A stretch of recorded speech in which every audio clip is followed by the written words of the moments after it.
How are you feeling? How long have you been here? 3 months, May 17th. And what brought you? That's difficult to answer.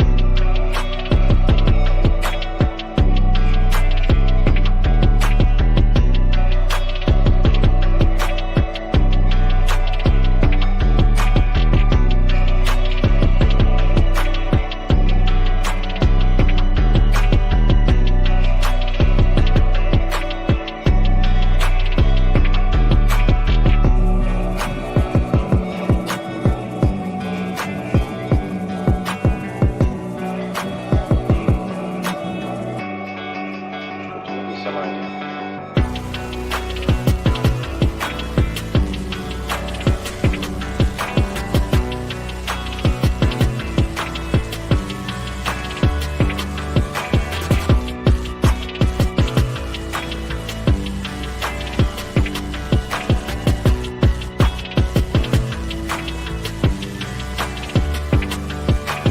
I'm not completely like other people.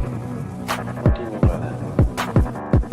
People dislike me because I am not completely like them.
I am trying to do with my life something which few people try to do, and this influences my thinking and consequently my action. What is it you're trying to do with your life? Play the piano for people.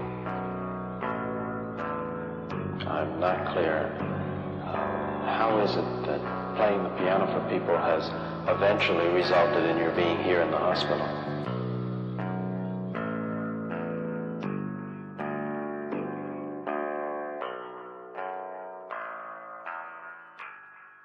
That's difficult to answer.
is the end?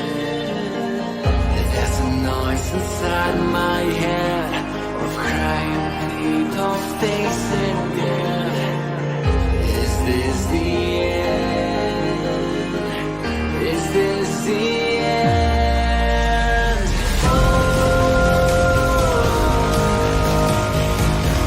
I'm burning in the stone.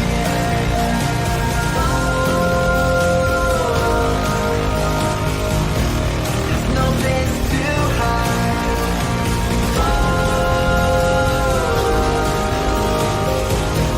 I'm burning in the stone.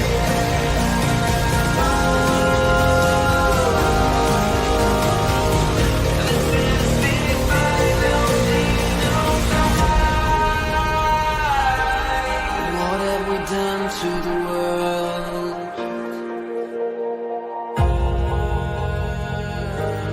What have we done to the world?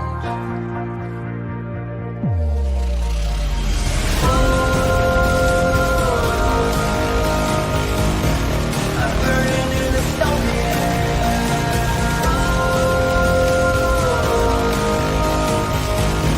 There's no place to hide.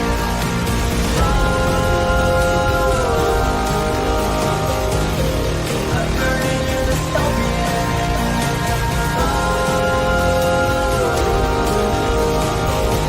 This is the final He's calling out cults and conspiracies wild. Gnostic sects, cults, and theories compiled. But one question's raised and it's block on the spot.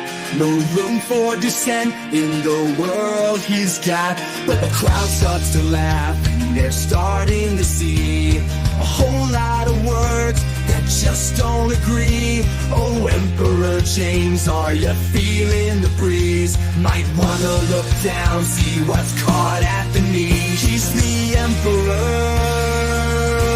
with no clothes, strutting around like nobody knows,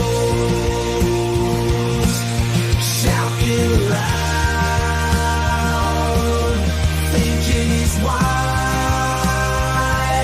but he's bearing it all to everyone's eyes.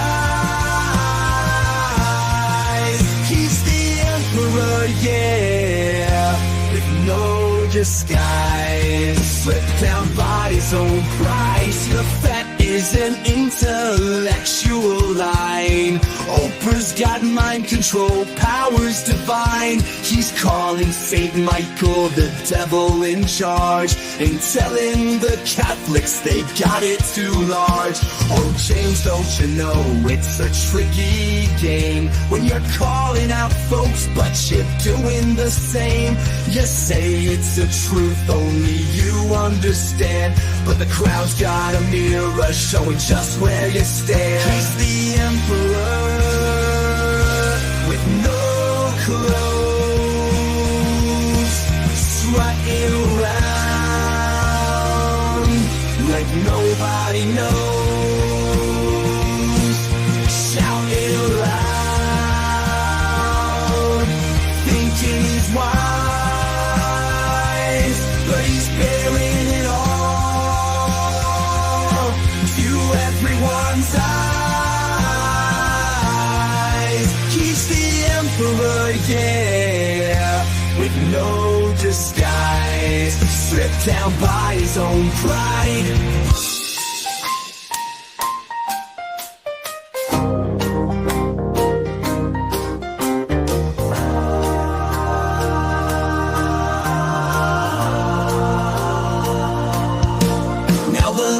Start to fade and the truth comes around. His theories unravel like threads on the ground. The court starts to giggle, the people all cheer, for the emperor's naked, the truth's finally here. He's the emperor with no clothes, strutting around like nobody knows, shouting loud, thinking he's wise, but he's bearing it all to everyone's eyes. He's the emperor, yeah, with no disguise, stripped down by his own pride. So here's to the lesson, let's give it a toast to emperors walking in nothing but boast. Join Carlin's cult and open your eyes. She's here to expose James's epic lies.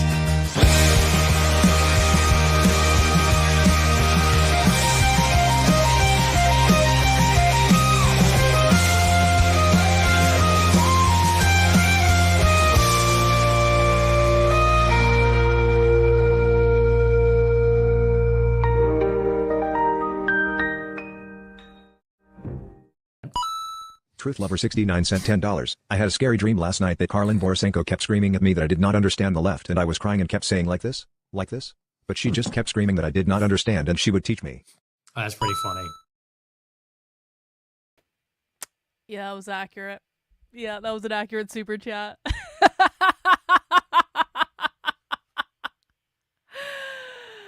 That was an accurate super chat, and Nick's response to it was just... But you know what? I have no regrets. I have no regrets. You want to know why? Because I'm like one of the only people on the internet telling the truth about the left, and sometimes people need to be slapped upside the head because there's been so much misinformation and disinformation about the left. And one of the perpetrators of that misinformation and disinformation is, of course, James Lindsay. And you guys know, like, this is not what we were going to do today. We were going to do something else. And then I was looking around. I was trying to figure out what video we were going to watch for today. And James, like half an hour before that, has decided to release his Only Subs podcast, which is usually his members only podcast. He decided to release it free to the public, and it popped up in my recommendations. And the title of it is the woke right really woke? And I was like, you know, it's Friday. It's been a long week, man. It's been a long week. I was on vacation all last week, which means the week that you come back after a week on vacation, you are punished for the vacation that you took in the previous week. And so I was on vacation all last week. I gotta get my thing. There we go. Isn't that much nicer? And I was like, you know what? It's been a long week. I've banged out a ton of content this week. I'm actually really pleased at my level of productivity. I'm even ahead of schedule, guys. I'm going to show you that. I have never been so ahead of schedule in my life. But I figured it's Friday. I've got some beer, and it's been a punishing week, and we're gonna relax and we're gonna listen to James rant about the woke right, because it is our responsibility as the key callers out of James Lindsay's bullshit on the internet, as the people who, well, I live rent free in his head all the time, according to Nicholas J. Fuentes, who of course is never wrong, and it's our job and our responsibility to make sure that bullshit on the internet is called out, because James makes our lives more difficult. He does not make our lives easier. He makes our lives more difficult. No matter how many people come into my replies or into my comments and they go, why are you fighting with James? You're on the same team. I go, no, we're not on the same team. No. We are not remotely on the same team. We are not on the same team at all. I am on team, I want to understand the left so I can defeat them. James is on team Oprah, Gnostic, sex cult, conspiracy theory, and everyone who disagrees with me is on the woke right and therefore should never be listened to at all. We're not on the same team. I don't believe in the Oprah, Gnostic, sex cult, WEF, UN, globalist conspiracy theory. I don't believe in it because there is no evidence in reality that this is a real thing that exists outside of James Lindsay's brain. I don't believe that the woke right is a thing. Now there are woke elements on the right, and I would say that James Lindsay and Konstantin Kisin and Colin Wright make up those elements. And you know what? They're not even on the right. They're classical liberals that are pretending to be conservative because they want to make the GOP the classical liberal party. And anyone that's not a classical liberal, according to them, is on the woke right. So I am not in any way, shape, or form on this team. There was a time in my life when James Lindsay's work added to my experience. There was a time in my life when I found James Lindsay's work deeply inspiring. There was a time in my life when I was deeply inspired by James Lindsay's hustle and how much he put out there. And sadly, that time was back in 2020 and 2021, and James sucks now. And I tried to be nice about it for years. But you can't be nice about it anymore because he is an unhinged retard on the internet now, and he's causing a lot of problems, and he's misinforming a lot of people. And if this weren't impacting my life directly with people coming into my feed all the time saying, Carlin, don't you know the far left is a Gnostic cult? Like, if I didn't ever have to hear that, I wouldn't have even started in on this, but I have to hear that all the flipping time. No, the far left is not a Gnostic cult. They're not. There's a lot of things that are wrong with the far left, but being a Gnostic cult is not one of them. And everyone who thinks they're a Gnostic cult thinks that because James Lindsay has misinformed and lied to millions of people in order to grift and make money on the internet. And that is reality. And so we're going to call him on his bullshit because no one else seems to be. And I don't mind taking that bullet at all. Nerd2, thank you for the first super chat of the day. Trump caves at the first sign of pressure. Democrats, guys, Project 2025 will be implemented on day one, whether people like it or not. Yeah. Yup, Trump did cave at the first sign of pressure, didn't he? At the very first sign of pressure, and that's just the way that Trump rolls. Guys, if you would like to help me meet my super chat goal for today, I just need 20 people to send me $5. If you appreciate the streaming that I do, we're going to be here for at least a couple hours. If you'd like to send me some beer money, because I do have 4 delicious beers in my fridge right now. We're not going to drink all those beers because then I'd be accused of being an alcoholic on the internet. In fact, I'm accused of being an alcoholic on the internet even when I don't drink on the internet, so maybe it doesn't even really matter.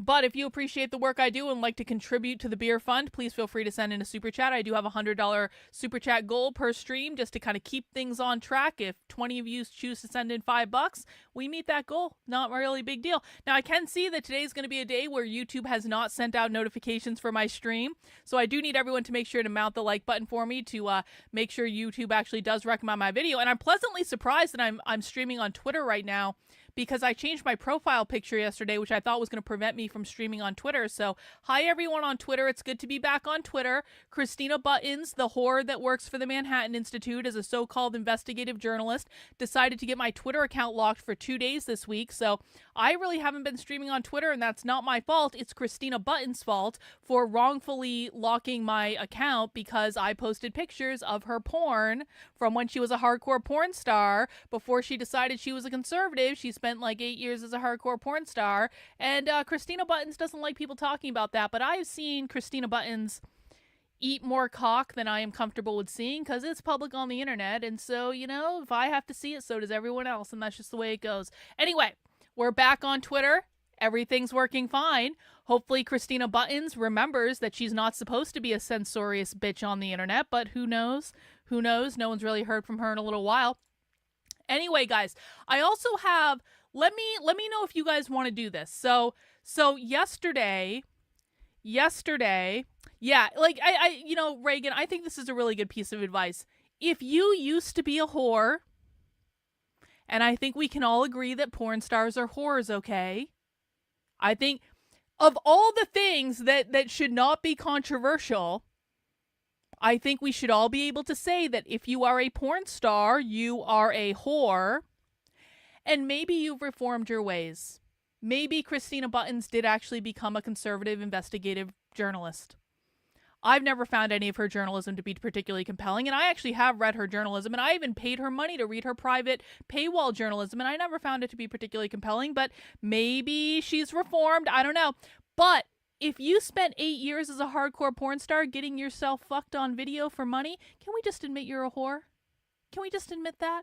I don't think I'm asking too much. We live in reality. Anyway, let me know if you guys want to do this, though, because, okay, so yesterday we watched this coming color revolution from this Forward Observer guy, and let me tell you what. Forward Observer was not happy that we watched his video and gave him a little critique, and I know that because he came into my replies. Hang on, I'll show you. He came into my comments, and the first thing he said is, "I'm not watching this whole thing. Let's talk if you're serious. You are making unfounded conclusions so far." And I was like, bro, between you and I, you are the one that's not serious.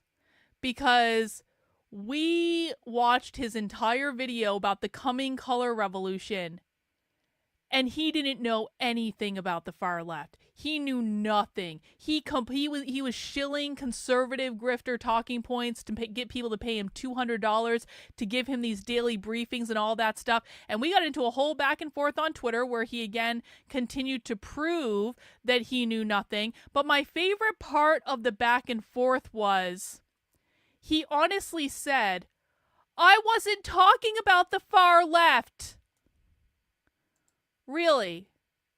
Really? You weren't talking about the far left? You think that you weren't talking about the far left? The dude did a whole video talking about Antifa, shilling his Antifa literature library for $200, and he wants to say he wasn't talking about the far left. So I went onto his YouTube channel and I found this video. I found this video right here that he posted about a month ago. A far left revolution in 2025. Now, this video is only about 11 minutes long. And I thought that maybe if you guys feel like it, and we'll do beer and stuff before we do this, maybe before we jump into the James video, do you guys just want to take a quick listen to Forward Observer and see what he has to say about the far left? Because he assured me that yesterday's video, which we watched, which was not an accurate assessment of the left at all in any way. He assured me that I was just mistaken, that he really wasn't talking about the far left. But this video seems to be kind of clear because the title literally says "A Far Left Revolution in 2025. He literally, yeah, exactly. He literally said far left, no takesies, backsies. I mean, he could have admitted he was wrong. That would have been a pretty, accurate takesies, backsies. I wouldn't have had any issue with that. So you guys want to watch this before we jump into the James Lindsay stuff? I think we should. It's only 11 minutes long, so we can get a quickie in there, and then we will experience the hour and a half long monologue about the woke right from James, and that'll be our Friday night with some beer, and I think that'll be good. Couple other things before we get started. Let's see. Oh, shout out. I gotta give a shout out to Corey DeAngelis. Because, listen, hang on. Let me show you guys this. Hang on. So Corey DeAngelis, I'll just get into here. Corey DeAngelis is, of course, a school choice advocate. He's been an activist for a long time. I've known him for a long time. I've actually learned a lot by watching Corey DeAngelis. And listen, Corey DeAngelis has had some issues of his own lately. We're not going to talk about that. You want to know why? Because Corey DeAngelis is actually a good dude. And Corey DeAngelis, for all of the ups and downs of my experience on the internet, Corey DeAngelis has actually never been anything but nice to me and never been anything but a genuine guy. And so I've always kind of liked Corey DeAngelis because Corey DeAngelis is focused.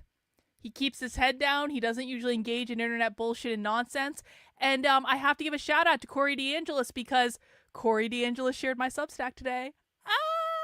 I was so excited because Corey DeAngelis is actually gave us some good content today because Corey DeAngelis posted a couple videos on his Twitter account of the Chicago Teachers Union, overtly saying the quiet part out loud. And of course, we know Chicago is one of the most socialist cities in the country. The Chicago Teachers Union is overtly socialist. Actually, this is the president of the Chicago Teachers Union, and I have this woman on video multiple times talking about being a socialist. She doesn't even hide it. She is a socialist. She's done presentations with Haymarket Books. She has done teacher trainings with some of the socialist teacher organizations that we talk about, and we now have her on video, thank you, Corey DeAngelis, saying, your kids are our kids, which is exactly the messaging that we heard just the other day from the Haymarket Books Socialist Parenting book launch, where again, they're saying, your kids are their kids. Why are they saying this? Because socialists want to abolish parental rights because they believe that parental rights are a form of private property under capitalism. And they want to abolish capitalism entirely, but that includes a lot of things, including your ability to own a home, your ability to own land, your ability to own an apartment rental, your ability to own intellectual property, your ability to own a business, whether that business is big or small, your parental rights, and your individual liberties. And so parental rights is one of those things that comes up over and over and over again. It is a least understood thing about what's going on the left. It takes place primarily in public schools, and we need to know what attacks on parental rights look like and where they're coming from, because I promise you, like I said, all of the attacks on parental rights in the public schools are coming from the radical, revolutionary, socialist left. And it's not even close. And we see them use the same language as we see in socialist and communist presentations. We see people like this woman who is a self-declared socialist that I have on video declaring herself a socialist. I need to go back and find those clips and send those to Corey because, like, he's been talking about her a lot lately. And so thank you to Corey DeAngelis for finding these videos, and a special shout out to Corey DeAngelis. Not there. Not that one. That one. For reposting my Substack, bro. I really do appreciate it. And I've been replying to Corey's tweets about this, and you can go to his timeline and see them with videos. And listen, man, one of the things that I really like about Corey DeAngelis is that he does actively amplify people that are posting things that are relevant to him or are posting things that are like retweeting his work and things like that. And so I highly recommend everyone give him a follow. Like, you guys know, I call out the people who are the bad ones. I've never had a bad experience with Corey DeAngelis, and I really do appreciate it. So thank you, Corey. We love you, even though you had your moment of having a little, Corey, we all have a past. All right? We all have a past. Mistakes were made. We move on. Because Christina Buttons is not a good person. Christina Buttons is a horrible person in general. But Corey DeAngelis is not a horrible person. And so we hold Christina Buttons' whoring past against her. We support Corey DeAngelis and everything that he's doing because he's a good guy and he does really good work and he's nice to people and he isn't an evil bitch on the internet like Christy. I have different levels of like, you know what? Everyone else gets to be a hypocrite on the internet. I can be a hypocrite on the internet too. If you're a nice person and you're doing good work and you don't start shit on the internet, I will support you even if you have a past, because quite frankly, I don't care who you shtooked or what video you were on or how many times you showed your penis on the internet. I don't really give a fuck. Doesn't matter. Are you doing good work now? Yes or no? Corey DeAngelis is. Christina Buttons is an entitled bitch that's been an entitled bitch for a long time. And that's why we call her ass out, because she's an entitled bitch who slept her way into whatever she wanted. She even slept her way into her job at the Manhattan Institute because her boyfriend literally got her the fucking job. Yeah, exactly. Corey W., Christina L. We have different standards of assessment based on whether or not a person is a good and productive person. And Corey DeAngelis is. So we like him.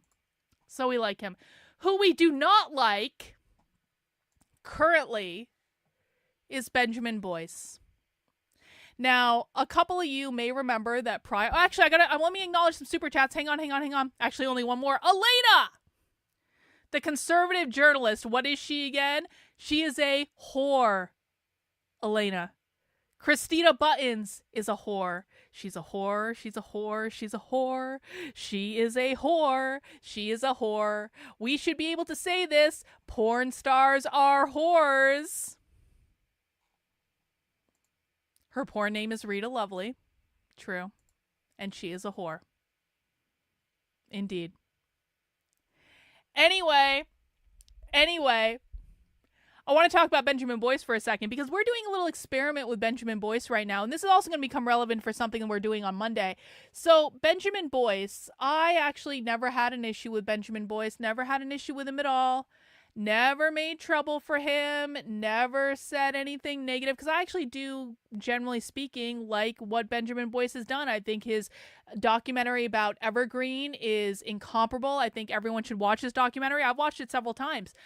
It's a great introduction to the far left if you've never seen it. We recently, well, not recently, like I think last summer or something, we started going back and rewatching it. We never quite finished it, but it was actually really interesting to go back and rewatch it, knowing much more about the far left now than we did then.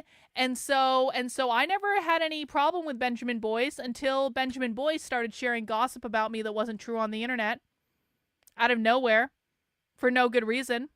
And when Benjamin Boyce started sharing gossip about me on the internet that wasn't true out of nowhere for no apparent reason, when I'd never done anything to him, a number of members of my community responded to him, and they basically said, "Benjamin, what the ever-loving fuck are you doing? This is beneath you." And Benjamin Boyce didn't like that so much, so he deleted the tweet.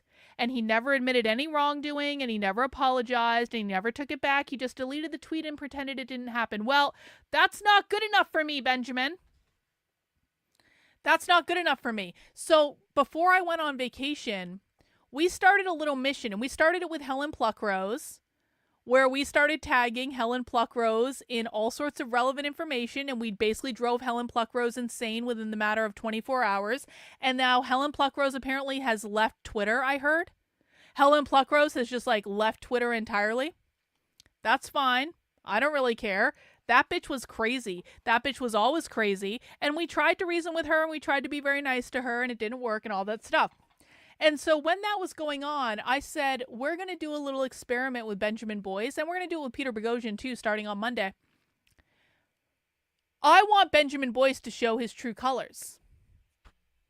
I want Benjamin Boyce to show us how much he actually cares about these issues. Now, as a reminder, on my channel, we don't make character attacks on people. We don't engage in this game of internet bullshitting gossip. We don't do that. What we do is we make intellectual attacks on people, and we get people to show their true colors and to show who they really are and to show what they care about through intellectual attacks. Because if they can't, because not in the history of the last 3+ years has anyone intellectually taken down my work. And I put this as a feather in my cap. I've been attacked by every major anti-woke person on the internet. I've been attacked by Billboard Chris. I've been attacked by James Lindsay. I've been attacked by Konstantin Kisin. I've been attacked by Colin Wright. I've been attacked by Benjamin Boyce. I've been attacked by all the people in that insane anti-woke Twitter brigade. I've been attacked by Moms for Liberty. I've been attacked by Lisa Logan. I've been attacked by I've been attacked by everyone. And do you know what they always do when they attack me? They do things like our psychotic friend Frank McCormick does. Now, can I show you Frank's level of intellectual attack? This is from his Twitter account from yesterday. This is Frank's level of intellectual attack on me, where he attacks pictures that I made on the internet where I was wearing a pair of shorts. Apparently, you're not allowed to wear shorts on the internet anymore. You can see a little bit of my leg. Oh my word. Oh my word. And then Frank followed it up by posting unflattering pictures of me and photoshopping memes of me and all this stuff. And then he apologized to everyone that they just had to see this. She's crazy. Pinky swear, trust me, bro. This is the level of attack that we experience from people in the anti-woke community. That's beneath us. We don't do that. I'm not going to run around Now, if you guys want to Photoshop things, I'm not going to. I mean, the meme that Bot made of James Lindsay being a submissive person and me whipping him, saying whiteness means say capitalism, James, that was pretty funny. That was pretty funny. I'm not going to prevent you guys from Photoshopping stuff if you want to. I'm not going to say no. But what I'm going to say is the primary focus of our attack is always going to be intellectual.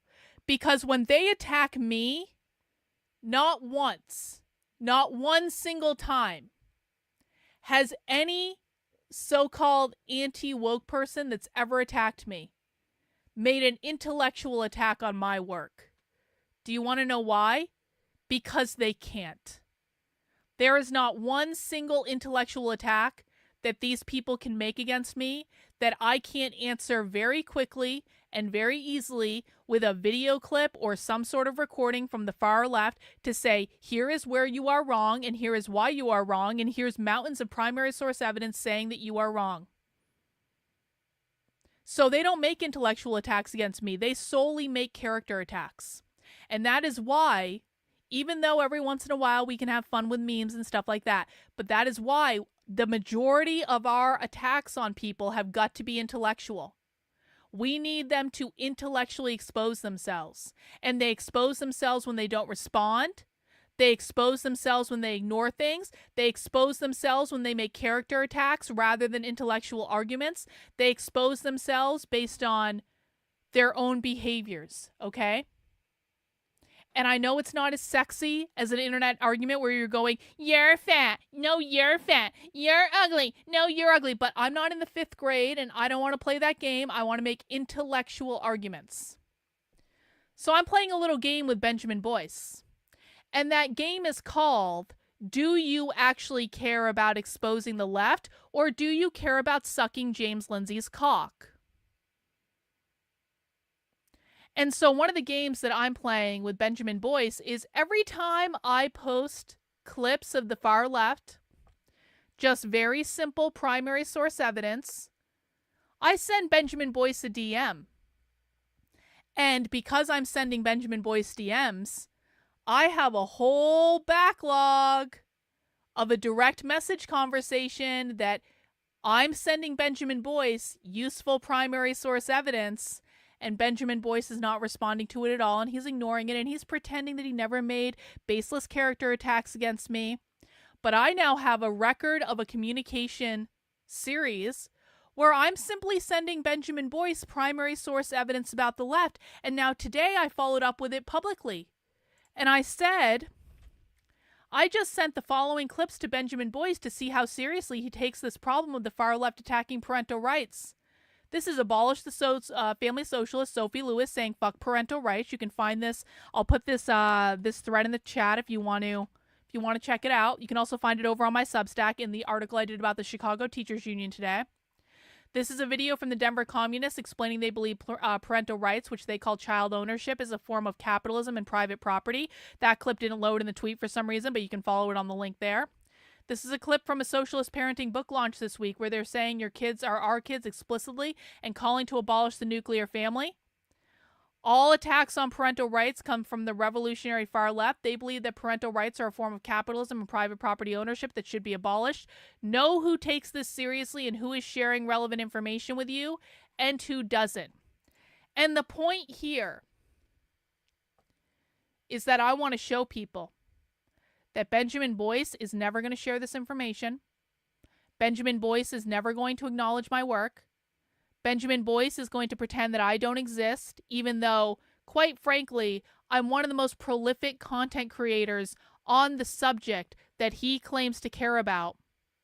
All because Benjamin Boyce got, quite frankly, conned by a con artist who was trying to undermine everything I was doing on the internet. And Benjamin Boyce didn't stop to think for a second, is this information actually true? Maybe I should ask Carlin about this. It's not as though he couldn't communicate with me. He was communicating with me, just didn't bother to ask.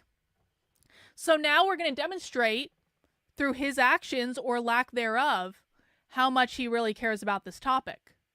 I've had a whole bunch of people reposting these tweets saying, Benjamin, will you please look at this evidence? Benjamin, will you please share this evidence? We always do this nicely. We don't attack. We don't do any of these things. We do maybe a little dry sarcasm saying, I think I sent in a message to him. I was like, Benjamin, I just know that you are a person that cares about primary source evidence and not baseless gossip on the internet. I just know that's true, Benjamin. Of course, there's a little bit of dry sarcasm in that because Benjamin Boyce only cares about baseless gossip on the internet, and he doesn't care about primary source evidence, which is what this little exercise is going to prove. And I'm going to keep doing this. Every single time I post primary source evidence about the left, Benjamin Boyce is going to get a DM that's going to have that evidence. And eventually one of two things is going to happen. Either Benjamin Boyce is going to be exposed for not giving a flying fuck about the topic he claims to care about and only doing it for internet clout and money. Or Benjamin Boyce is going to block me on Twitter to prevent me from DMing him, which is going to expose exactly the same thing. And so whatever's clever for me, I don't really care if Benjamin Boyce blocks me or not. But if he does, I win, he loses, and we get to show that he doesn't actually care about these topics. This is how we fight, guys. This isn't sexy. This isn't internet drama. This isn't something that's going to like make a big old stink or, do a really funny video or anything like that. But this is how we expose people intellectually, where we get to maintain the moral high ground of saying, we're doing the right fucking thing. You are doing the wrong thing. Does everyone understand? Everyone understand the strategy? So if you want to help out with this, make sure you're elevating these posts on Twitter. Make sure you're following me on Twitter, Dr. Carlin B. If you want other ways you can help out, head over to my Substack. You can find this article right here, how to support my independent journalism and expose the far left. It's got a whole bunch of ways you can help out. Everything from making gifts, donating to the Substack for $8 a month, $80 a year, making sure you're watching the daily streams, making sure you're following me on social media. If you want to DM me on Twitter to get access to my private group chat where we talk about elevating certain things on Twitter, amplifying certain things, just like strategies for how we're sharing the content, please DM me on Twitter and I will add you to the group. Just let me know how you found me in the first place. That was it. Bro, no. Stop right now. No. You're going to get a timeout. This is not relevant. We don't do this stuff here. All right. Let's see. What else do I have? I think that's it. Oh, by the way, here's what we're watching tomorrow for Socialism Saturday. Are fascism and liberalism partners in capitalist crime? Look, I'm so far ahead of schedule. This is ridiculous. This is from Critical Theory Workshop. I think this is going to be a great Socialism Saturday presentation. And check this out. On Monday, we're going to watch this video with Peter Boghossian talking to a member of the Revolutionary Communists of America, and we're going to assess what Peter Boghossian knows about this, and then maybe we might be doing some outreach to Peter Boghossian because, I've already exposed James Lindsay for being a psycho. I've already exposed Helen Pluckrose for being a psycho. Get me the grievance studies trifecta. I don't know. I don't know that Peter Boghossian's insane, but I don't know that he knows as much as he thinks he knows. So we're gonna dig into what the F Peter Boghossian thinks on Monday. Maybe we'll try a little outreach strategy to Peter Boghossian. Maybe we'll see how much Peter Boghossian actually cares about these issues. Has Peter Boghossian lost his mind yet, just like James Lindsay has? I have no idea, but I've already taken down 2 members of the Grievance Studies affair. I have no problem taking down a 3rd, and Benjamin Boyce has been involved in this little nonsense as well, and we have no problem going after him. Brett Weinstein I have no hope for because Brett Weinstein's Jewish, but also I just don't think that he's gonna, maybe we'll play in that pool at some point. I don't know, maybe, we'll see. But I will expose every motherfucker on the so-called anti-woke right that doesn't actually care about any of this stuff beyond making money and having clout on the internet. So we'll see. Well, then we're going to expose that it's a waste of time, Kyle. If Peter Boghossian is making videos about the Revolutionary Communists of America, which I've been covering for over a year, that are a complete fucking waste of time, then we're going to expose that. It's just the way it goes. Sometimes I regret sharing a name with influencers. Yes. Indeed, Naruto. Indeed. All right, guys. Well, before we get into our videos for today, I need some beer. Does anyone else need beer? I need beer. Hang on. Because this is happy hour. This is Friday. We made it. And we have a little tradition on happy hour, which is I go to the craft beer store and I buy not 1, not 2, not 3, or not 4 beers. And I tell you about those beers and you guys get to decide which beer I drink first. Now, I will not be drinking all 4 beers on the stream, I don't think. I suppose we'll see how this goes. But let me tell you what beer I have, and then you get to vote on which beer I drink first. This is only for the YouTube chat. If you're on Rumble, come over to YouTube. You can vote over here. The first beer that I got is from Magnify Brewing. This is called Nerd Squad. It is a strawberry smoothie sour. Magnify Brewing, I believe, is out of Colorado. No, New Jersey. Magnify Brewing does a lot of good sour beers. I really do appreciate them. This is a strawberry smoothie, a smoothie sour with nerd candy, strawberry, and vanilla ice cream, and it contains lactose. So this is basically a milkshake. This is a milkshake in the form of a beer. That's what we're doing. All right, so that's option number 1. Option number 2 is a little bit different. I'm a little scared of this beer if I'm honest about it. So, when I was on my road trip, one of the things we did was we went to Vegas for one night, and it caused horrible trouble. And one of the reasons it caused horrible trouble is because me and Siggy went to this bar that was doing something called a habanero challenge. And the habanero challenge is a shot of Jameson, which I don't normally drink, and a shot of habanero pickle juice. And you do the shot of Jameson, and you chase it with a shot of habanero pickle juice. And I got to tell you, it was really good. And many shots were consumed. And that was part of what went wrong in Vegas, was too many shots were consumed. And it wasn't just at that bar either. We went to other bars too, and there was a lot of alcohol consumed. But that was the primary one, and it caused a lot of problems. And we don't like to talk about it because people have been forgiven for the things that were said and done. But it was the habanero challenge that caused the problems, I'm pretty sure. But it was really good. And so when I saw this beer at the beer store, I was like, will this be just as good as the habanero challenge? It is a jalapeno beer. It is called Hot Jalapeno Ale. And that is one of the beers we have for tonight. The next beer we have for tonight, the last two are stouts. We've got this one. I think I've had this before, but I don't remember. This is from Little Willow Brewing Company. Where are they out of? Connecticut. This is an imperial stout, which means it's very alcoholic. This is 9%. This is an imperial stout brewed with chocolate and marshmallow. So that's going to be our third option.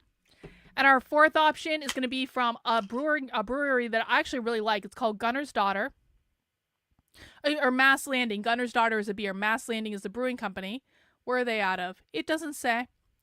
But this is a PB&J Gunner's Daughter Stout. Milk stout with raspberry and natural flavors. So these are our options, guys. And this is 5.5%. So this is a little bit less alcoholic. So I'm putting the poll in the chat. And then we're going to get started with our videos. Options again. For which beer I drink first. We've got a strawberry smoothie sour from Magnify Brewing Company. We've got this Fat Orange Cat Brewing Company Hot Jalapeno Ale. We have the chocolate and marshmallow Imperial Stout. And we have the PB&J Stout. Let me know which one you would like me to drink first. And I'm going to queue up our first video of the day, which is going to be a quick 11-minute video from this Forward Observer asshole. And then we're going to watch the James Lindsay video. And that's what we're going to do. That is what we are going to do.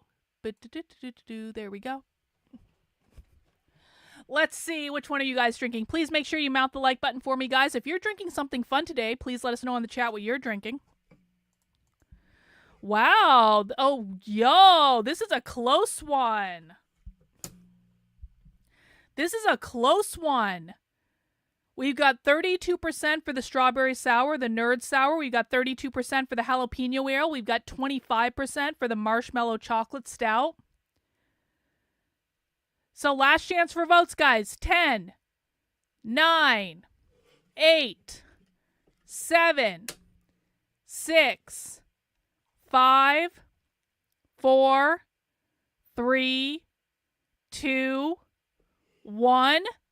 Looks like the strawberry sour. I didn't expect that. Hang on.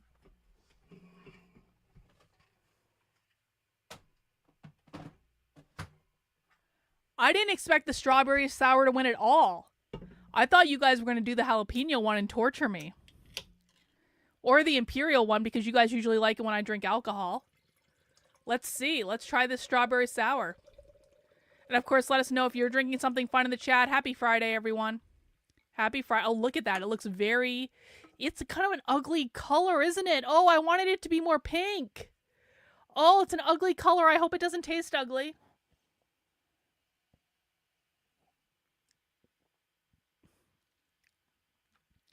It does taste like strawberry nerds, actually. It tastes like strawberry nerds. All right. Our first video, this will be 11 minutes long, is from this Forward Observer guy because he swears he wasn't talking about the far left yesterday. If you're waiting for the James Lindsay content, we're going to get to it. The whole rest of the stream is going to be about James Lindsay after this. We just need to watch this 11-minute video because This Forward Observer guy told me on Twitter that I just wrongly assessed him because he was not talking about the far left. And so now I have a video from him from a month ago talking about the far left revolution. So we're going to assume that this is actually about the far left. And we're going to get our super chat goal back up. And we're going to see what he had to say. All right, let's get this party started.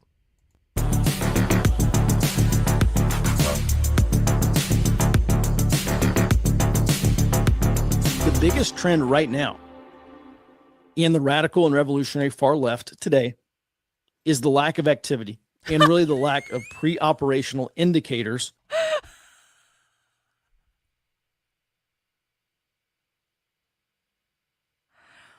Bro, Mike, you think this is a month ago, guys? This is 1 month ago. 1 month ago. The key indicator of the radical revolutionary far left is a lack of activity. You are such a retard, bro. That I previously saw in the lead up to the 2016 and 2020 elections. Numerous conservative media pundits have predicted that a Trump win in November is going to result in civil unrest and political violence far worse than what we saw in 2020. It's going to be 2020 on steroids, far more violence. There's one popular YouTuber. He predicted, I think maybe a few days ago, that he predicted 1,000 deaths from armed violence. Well, that's retarded. By April 2025. So that's armed not political going violence. to happen. He says 1,000 people, also retarded. more than 1,000 people are going to be killed by murder, or by homicide rather. No, after that's the not election. that's not going to happen. I'm going to take. That's not impossible. I'm going to take the under on that, bro. And with the caveat that I don't think it's as big a deal who wins this election. Just talking. There are far leftist groups taking over college campuses right now. They're taking over a library at Sarah Lawrence College. I just saw earlier today. Stu Studios doing a wonderful job of covering it. Oh, that was what? Okay, that was this moron's prediction. I still don't even know how to say this guy's name, and I'm not going to because I don't really care. He doesn't know about the far left either. Delusional, party of one, your table is ready. Yeah, the far left isn't doing anything, guys. Pinky swear, trust me, bro. Just because I don't know where to look for it means the far left isn't doing anything. About post-election civil unrest, there's going to be unrest either way. I really think it's how they win. If the Supreme Court gets to decide who wins, who they decide on, but really it's how the Electoral College victory. Bro, the far left doesn't give a flying flip about elections. The far left didn't vote. The far left didn't vote for Kamala Harris. The far left did a whole bunch of presentations leading up to the election saying they weren't going to engage in a lesser of two evilism strategy. They didn't vote. They didn't care who won. They actually kind of prefer Trump because Trump's going to allow them to recruit more people to their cause. There is going to be unrest. There are going to be demonstrations. There are going to be protests. There's not going to be violence. Not yet. Maybe this summer, but not yet. Is decided, I think, presuming it is decided. But the biggest thing is like they're not protesting the election result. They don't care about the election. They care about utilizing opportunities to recruit more people to the far left. And they would have done that if Kamala Harris won. They would have done it, and they are going to do it with Trump winning. And it has no fact, like the election itself is a non-issue. Because by far the biggest predictor of how bad things are going to get. A lot of the commentary that I'm seeing, especially among kind of far left influencers, has really been focused on the need to rebuild these underlying conditions. No, wrong. That were built from late 2015 into the middle of 2020. Completely wrong. When he's talking about far left influencers, again, he is conflating progressives with far leftists. I promise you. Name the far left influencers you're listening to, bro. I promise you he's talking about fucking YouTubers. He's talking about like Vosh and Hassan Piker and like the Young Turks and like all these people that are not on the far left. Like none of these people are on the far left at all. Yeah, what are your sources, bro? Receipts, please. Why aren't you citing sources? You're supposed to be an intel expert. Before late May and early June 2020. How do I explain the difference? One is like, seriously? The real far left denounces capitalism and wants to overthrow the federal government. Fake grifters on YouTube do not denounce capitalism and do not want to overthrow the federal government. When the Floyd stuff started popping off, they've focused on the need to rebuild those underlying conditions, because those underlying conditions are actually what propels this, what they call a revolutionary rupture. They don't And call it that. That is the single event or small group of events in succession that actually triggers a revolution. They say they need to focus on rebuilding those conditions rather than trying to foment a revolution next year. Wrong. It's another reason why I do not expect 2025 to be a repeat of 2020. I think it's more likely to be mass protests or a given if Trump wins. Really tough to say, but more on that in a second. It's not tough from to this say at far all. left perspective. What I'm getting is It's not tough to say that the far left is going to protest at all. You want to know why? The far left has been actively protesting since October 7th. It's not hard to say that they're going to protest. The far left, the day after the election, had announced a massive protest for the inauguration. There's just not enough pressure built up within these left-wing social movements right now to launch another violent insurrection. Bro! In 2020 was an attempted popular revolution. No. And there was no attempt at an insurrection or a revolution in 2020. That was not an attempt at an insurrection or a revolution. 2020 was about destabilizing the system. 2020 was about massive destabilization. It wasn't about revolution. They didn't try to violently overthrow the government. They were destabilizing the system and recruiting more people to their cause. That's what 2020 was. This guy has no fucking clue what he's talking about. Radical and revolutionary anarchist groups call it an insurrection. Several influencers within the so-called anti-fascist movement have even pointed out that there's still a lack of a sense of urgency, something I've been talking about for a couple of years now. Who? Influencers in the anti-fascist movement. So now he can't say he's not talking about the far left. Who are your influencers in the anti-fascist movement, bro? This is exhibited by low participation in these days of action. There's very little street. Real far leftist groups have been talking for over a year about how their numbers are growing massively at a rate that they've never seen before. The Party for Socialism and Liberation has talked about how they've tripled in size in less than a year. The Revolutionary Communists of America have an organized presence in over 30 U.S. cities and are talking about how they're getting more and more and more membership requests to join every single day. These groups are expanding massively. Street action, direct action type events. I've talked about there's this roughly annual event called F the 4th. And it happens on the 4th of July, Independence Day. And it was canceled this year in Seattle. It was being proposed in a handful of cities. None of it happened. And even in Seattle, it was canceled because no one was going to show up for this thing. I look at that. Does anyone know what else happened in Seattle this year? Does anyone know what else happened in Seattle this year? In Seattle, in May, during the month of May, which is called Red May in Seattle, there were dozens of radical revolutionary socialist events that took place all over Seattle. There were talks in bookstores, there were movie screenings, there were presentations. They put some of those presentations online. Sadly, most of the stuff happened offline, so we couldn't go to it and stream it because most of it happened offline.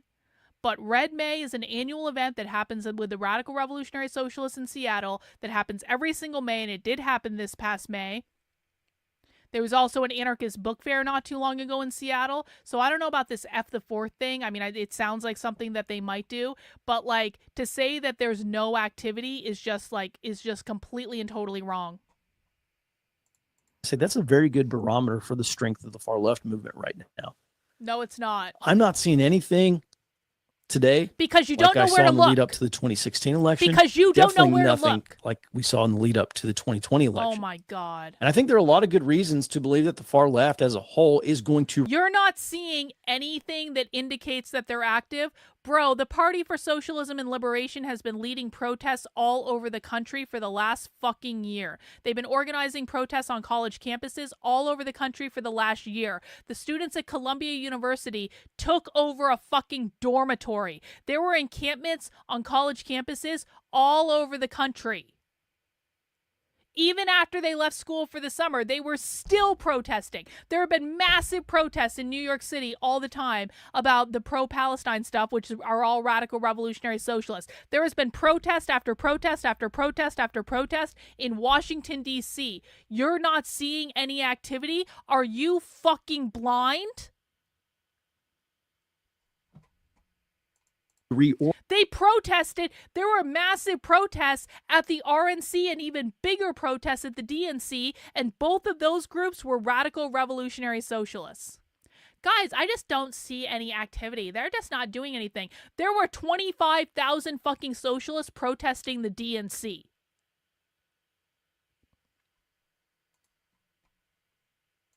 Orient to the evolution of their movement rather than orient to revolution or attempting to launch another revolution post-election. This is going to mean a focus on rebuilding these social change Wrong. Organizations and networks. Wrong. I Completely mean, if you think wrong. about 2020, They don't need to rebuild anything. propelled almost entirely by BLM, and then you just had these antifas that glommed onto that social These change movement Antifas. and tried to use that to foment a popular revolution. Bro. Where BLM, I can't tell you the last BLM protest I've seen.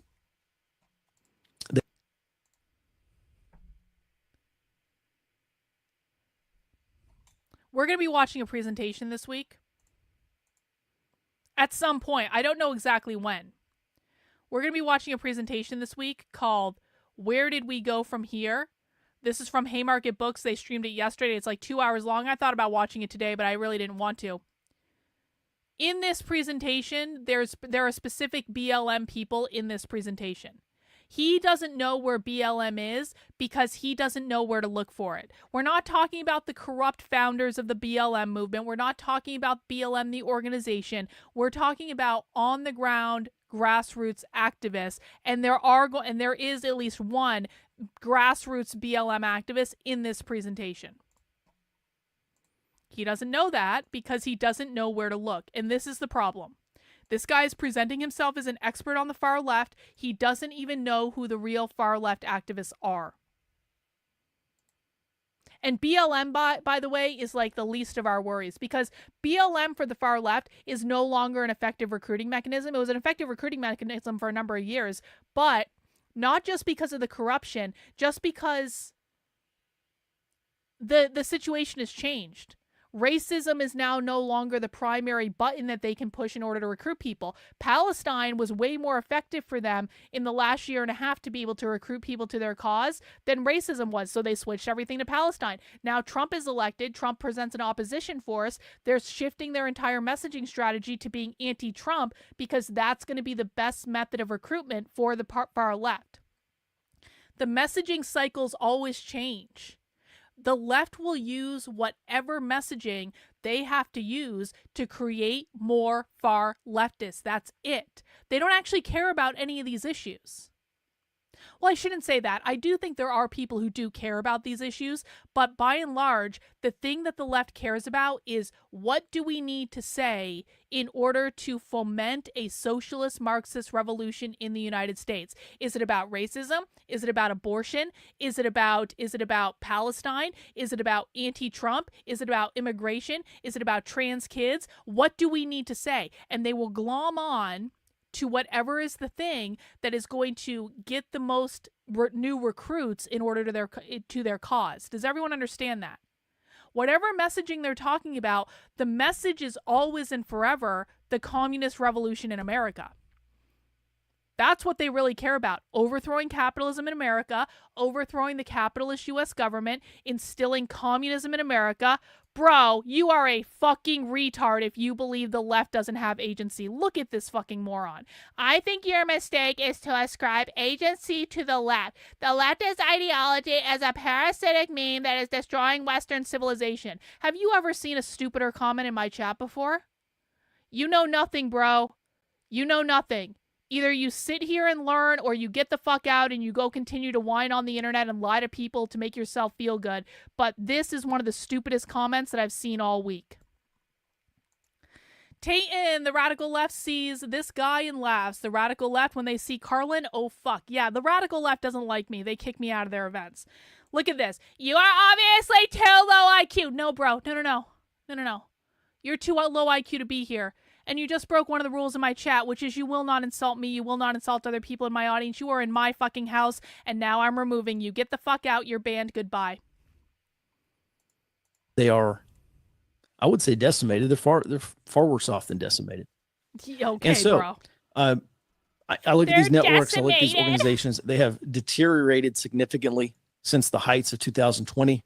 And so I think What a they'll probably retard! be more focused on rebuilding their movement rather than gradually rebuilding the revolutionary movement rather than Completely wrong. cold Completely start incorrect. this revolution on Completely fucking November wrong. X or December, whenever we figure out who the president Bro, is. they don't give a fuck about Is the it election. possible that organizing / financing groups are using other tactics?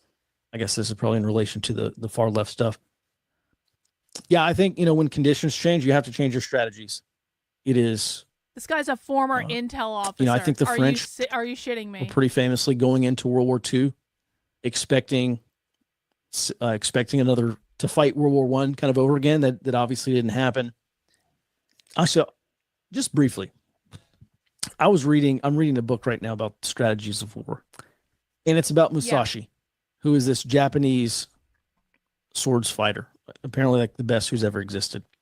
And Musashi was so good that he was not Japanese satisfied with just sword saying that he fighter. was the best, and so he traveled all over Japan looking for other swordsmen to fight, because he said, if I'm the best, then I've got to go out and find other people who say they're the best and then kill them, and to prove that I'm the best.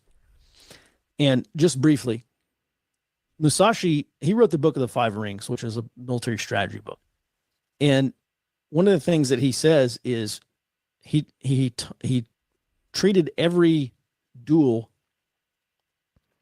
as if a new strategy was required.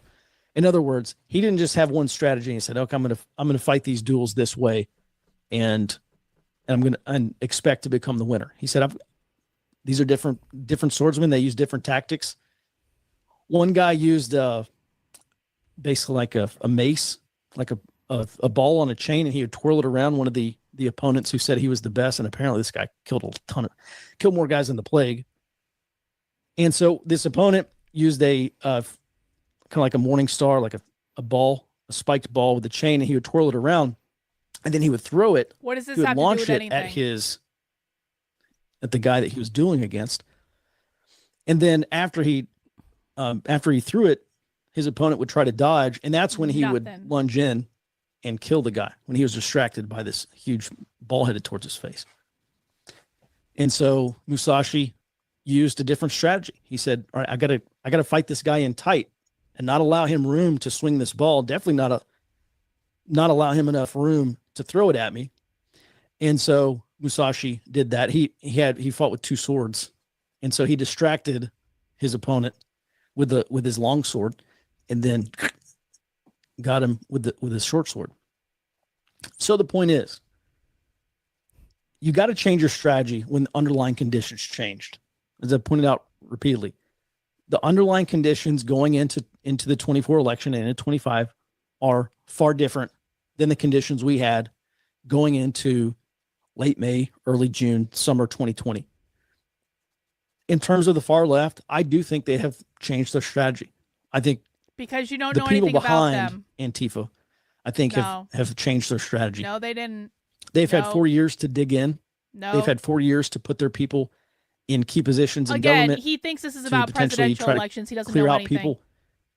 It's very clear to me that Wrong. even if Trump wins, he's going to be extremely challenged in getting any of his policies implemented. Well, that's true, but that's because they're Republicans. If there's a split Congress, basically he's going to have a very difficult time getting anything done except whatever he can He's not going to get anything done issue by anyway. executive order, which is going to be challenged in the courts. So I really look at this and say the conditions are not ripe for some bottom up or seemingly bottom up fomented revolution against the Right, Trump because they're- administration. This is what I believe they tried to Again, do in 2020. This fucking asshole. This fucking asshole came to me on Twitter yesterday when I was like, you retard, they don't care about a revolution against the Trump administration. They care about a revolution against the capitalist U.S. government. And he came to me and he said, Carlin, you misunderstood entirely. I wasn't talking about the far left yesterday. What did he just say? In a video titled The Far Left Revolution in 2025. He just said, I just don't think they're going to fight a revolution against the Trump administration. Like, he is still like not grasping that they don't give a flying flip about Trump except for Trump being able to help them recruit more people to their cause. And he lied in that entire thread where he was arguing with me on Twitter. Oh, no, you're a silly woman. You just don't understand what I was saying. I wasn't talking about the far left. Then why are you using exactly the same talking points in this video that we saw in the video yesterday? You are a liar and you are obfuscating because you got your ass called out because you don't know what the fuck you're talking about, and you are charging people $200 to access your information. Go to hell, bro. You are a grifter that's lying to people on the internet. You don't know shit about shit. You don't even know the major far left groups. You obviously don't listen to the major far left groups. You know nothing. I don't need to hear anything else. We're done with this guy. If this guy continues to make videos purporting about the far left, I might debunk them every once in a while if I feel like it. But come on, bro. This is basic. There are real far leftist groups in the country that are operating right out in the open, and you obviously hasn't listened to a word that they've said. He claims to have a whole library of Antifa documents he obviously hasn't read. Claimed yesterday I just misunderstood his entire video because he wasn't talking about he wasn't talking about the far left. Carlin, you just misunderstood. No, I didn't misunderstand. You got called out and then you tried to cover because you're a weak little man who sucks at basic research and doesn't know anything about what you're talking about because you're grifting on the internet to low information conservatives who want to LARP as a spy or something. That's what you're doing, bro. We've got your fucking number. All right, let's talk about James Lindsay. Let's talk about James Lindsay. Let's get into the meat of the day, shall we? Let's get into the good stuff. Let's get into the good stuff. Now that we have thoroughly trounced Forward Observer again. Oh, how disappointing. I really wish there were more people actually talking about the far left, but this is the world that we live in and no one actually cares. All right. For the remainder of this presentation, we are going to learn ourselves about the woke right, according to James Lindsay. Because as you guys know, we've been, look at this. You didn't leave the far left. This is the same guy we just blocked. A parasite may have infected your brain and went out against you. Are you fucking serious, bro? Get the fuck out. Get the fuck out. These are the types of retards that I have to deal with on the internet. We're not even going to acknowledge that. And if he comes back with more accounts, we're just going to block those too. Because we don't have time for this. Guys, if you're new to me, first of all, I have 2 rules in my chat. Number 1, don't be a dick. You will not insult me. You will not insult members of my audience. I can do whatever I want because you are in my house. I am the fascist dictator of my own channel. I will dictate how things run here. But if you don't insult me and you don't insult anyone in the chat, then chances are you're not going to have any problem with me. But if you come in, you start shitposting, you start whining, you start complaining, you start throwing around insults because you don't like the things that I'm saying, you're going to be removed, and you're going to be removed quickly, and you won't be invited back. Number 2, no whining. I really don't want to hear it. I don't have kids for a reason. I don't want to hear kids whining. I certainly don't want to hear adults whining. If you want to come here and listen to the content and learn some things, you are more than welcome. But if you want to whine and complain and throw a hissy fit like a little fucking child, I don't have time for that. All right? So, we are checking in with our grifter friend, James Lindsay, who is trying to convince people that the woke right is actually a thing and not just something that he made up. And we're going to hear about it. So he posted this new podcast today. He posted this 4 hours ago. Is the woke right really woke? Now, as a reminder, James Lindsay's definition of the woke right seems to be anyone who's not a classical liberal, anyone who doesn't accept the widely circulated narrative about World War II and the Holocaust and Hitler, anyone who posts a picture of Hitler on Twitter, anyone who... Look at this guy. This guy's got multiple accounts subscribed to my channel because he's that much of a psycho. Anyone who disagrees with James Lindsay is on the woke right. Anyone who does not want classical liberalism to take over everything is on the woke right. Everyone who wants the conservative right to actually act conservative is on the woke right. And maybe we'll get some more definitions of this. But guys, please mount the like button for me, and we are going to learn what the woke right really is according to Dr. James Lindsay.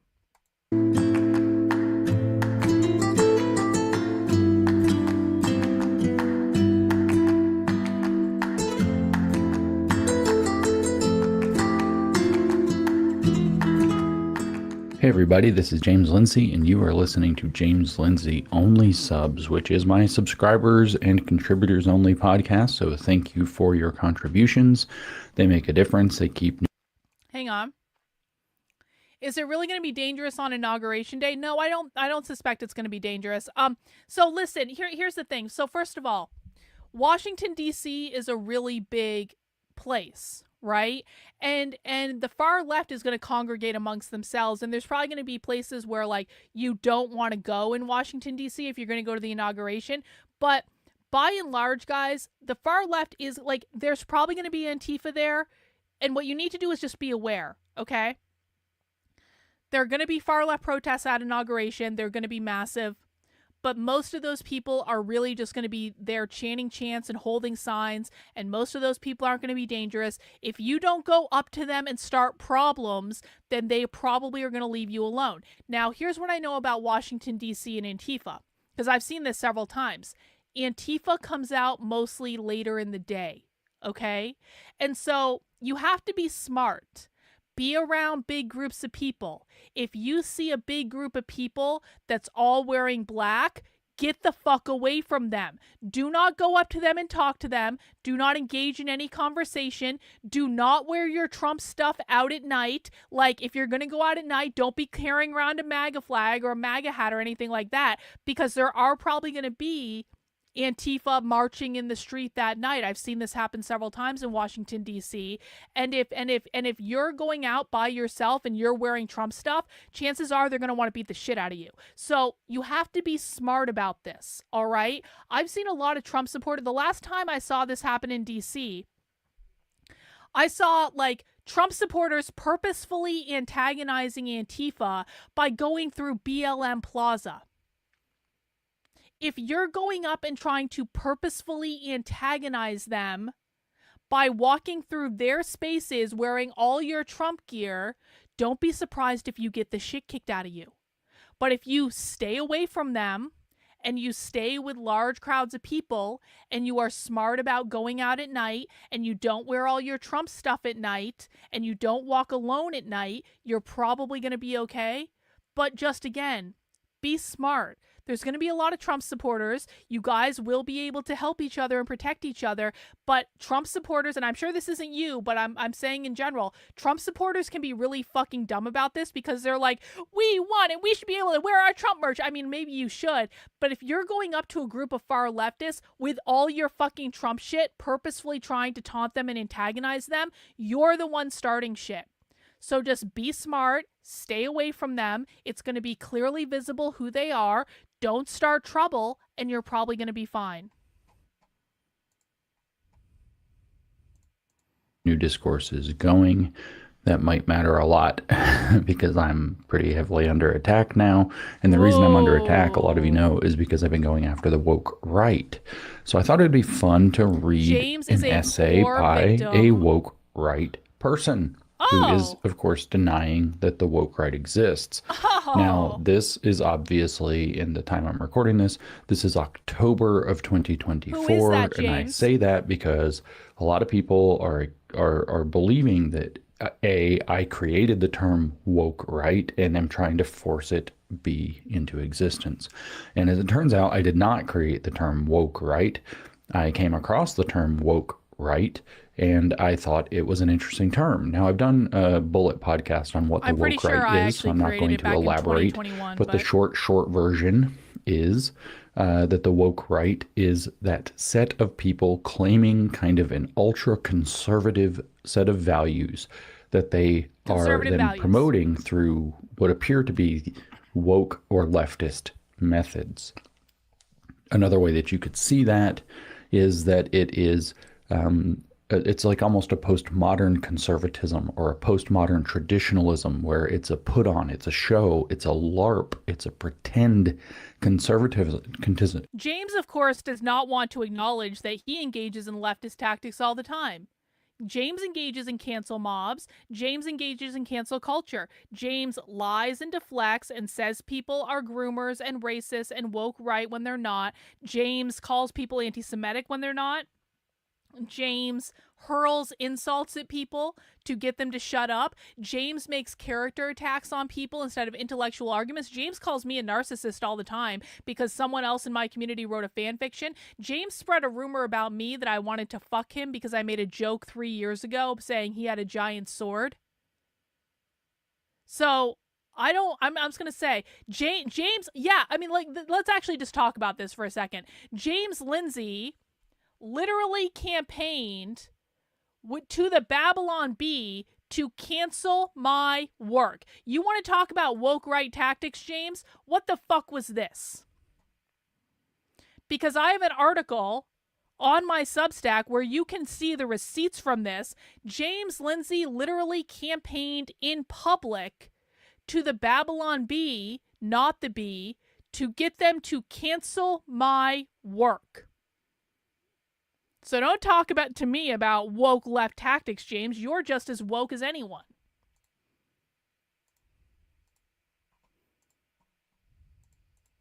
Conservatism. As a matter of fact, it's like a performance of ultra-conservatism. Some of the symptoms that you might run into with the woke right in particular is that they have awoken to the truth that there is some massive conspiratorial power out there controlling their lives, and particularly controlling groups of people such as themselves to put them into a victimhood position. That's not exactly usually what you'll they see them think. blame the Jews, Bing. the neocons, or the post-war or post-World War II liberal James on the side of neocons. Imagine my shock. consensus. They are very commonly of the belief that liberalism intrinsically gives over to communism. True. And that, because it does. In fact, communism is the extension of liberalism into its final form. Because its, it is. logical completion, if you will. But I'm not going to elaborate on that. Those are just some symptoms. I'm going to read this essay by a character named C.J. Engel. I don't know who that is. That is not to be confused with the Engels that wrote with Karl Marx, although it's spelled the same without the S. CJ is spelled C.J.A.Y. if you want to look him up. So C.J. Engel. He wrote this essay in May of 2024. So over 5 months ago, or no, just short of 5 months ago, sorry, as the time of this recording.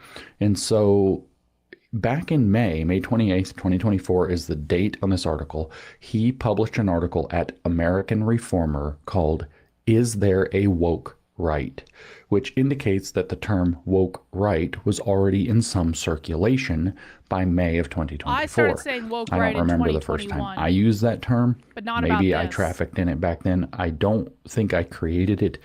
CJ Engel here in this article will credit the term, at least to his level of digging, which isn't to say it's definitive, to the character Neil Shenvi, who is a Christian who did a lot of work exposing the woke left and who noticed the parallels and wrote a pretty long article about it.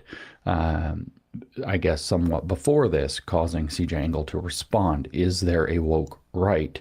And he actually brings up Neil Shenvi's characterization. Now, this isn't a Dish podcast. And P.S., by the way, if you haven't figured it out yet, this one's going to go longer than the usual only subs, so enjoy. Duh. I want to give you a little context on the American Reformer first. If you want to look them up, I don't know it is a anything about publication. It's available online. I don't know if they do print. They have a podcast. And it is at americanreformer.org. So you can go to their website. I'm not trying to hide anything from you. You can read their articles for yourself.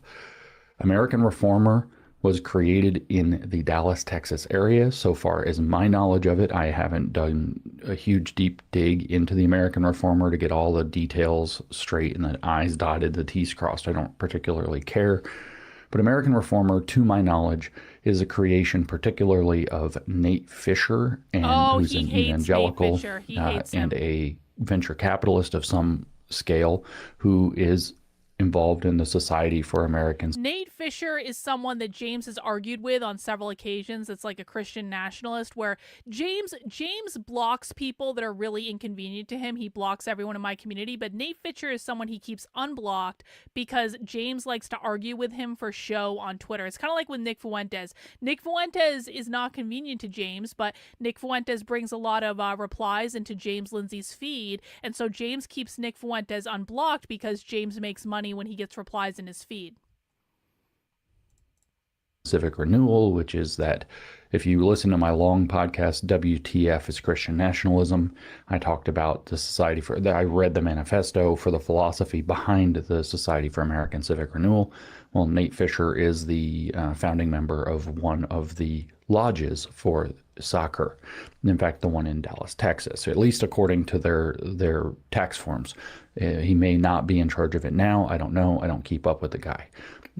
He was in partnership with a man named Matthew Peterson, who I've had a friendly relationship with for a fairly long time. But Matthew Peterson is taken by, I'll be very polite to him, he's taken pretty heavily by many of these kind of philosophical currents that I identify with the woke right, in particular the philosophy of Carl Schmitt, which he at least appropriates some of, and so on.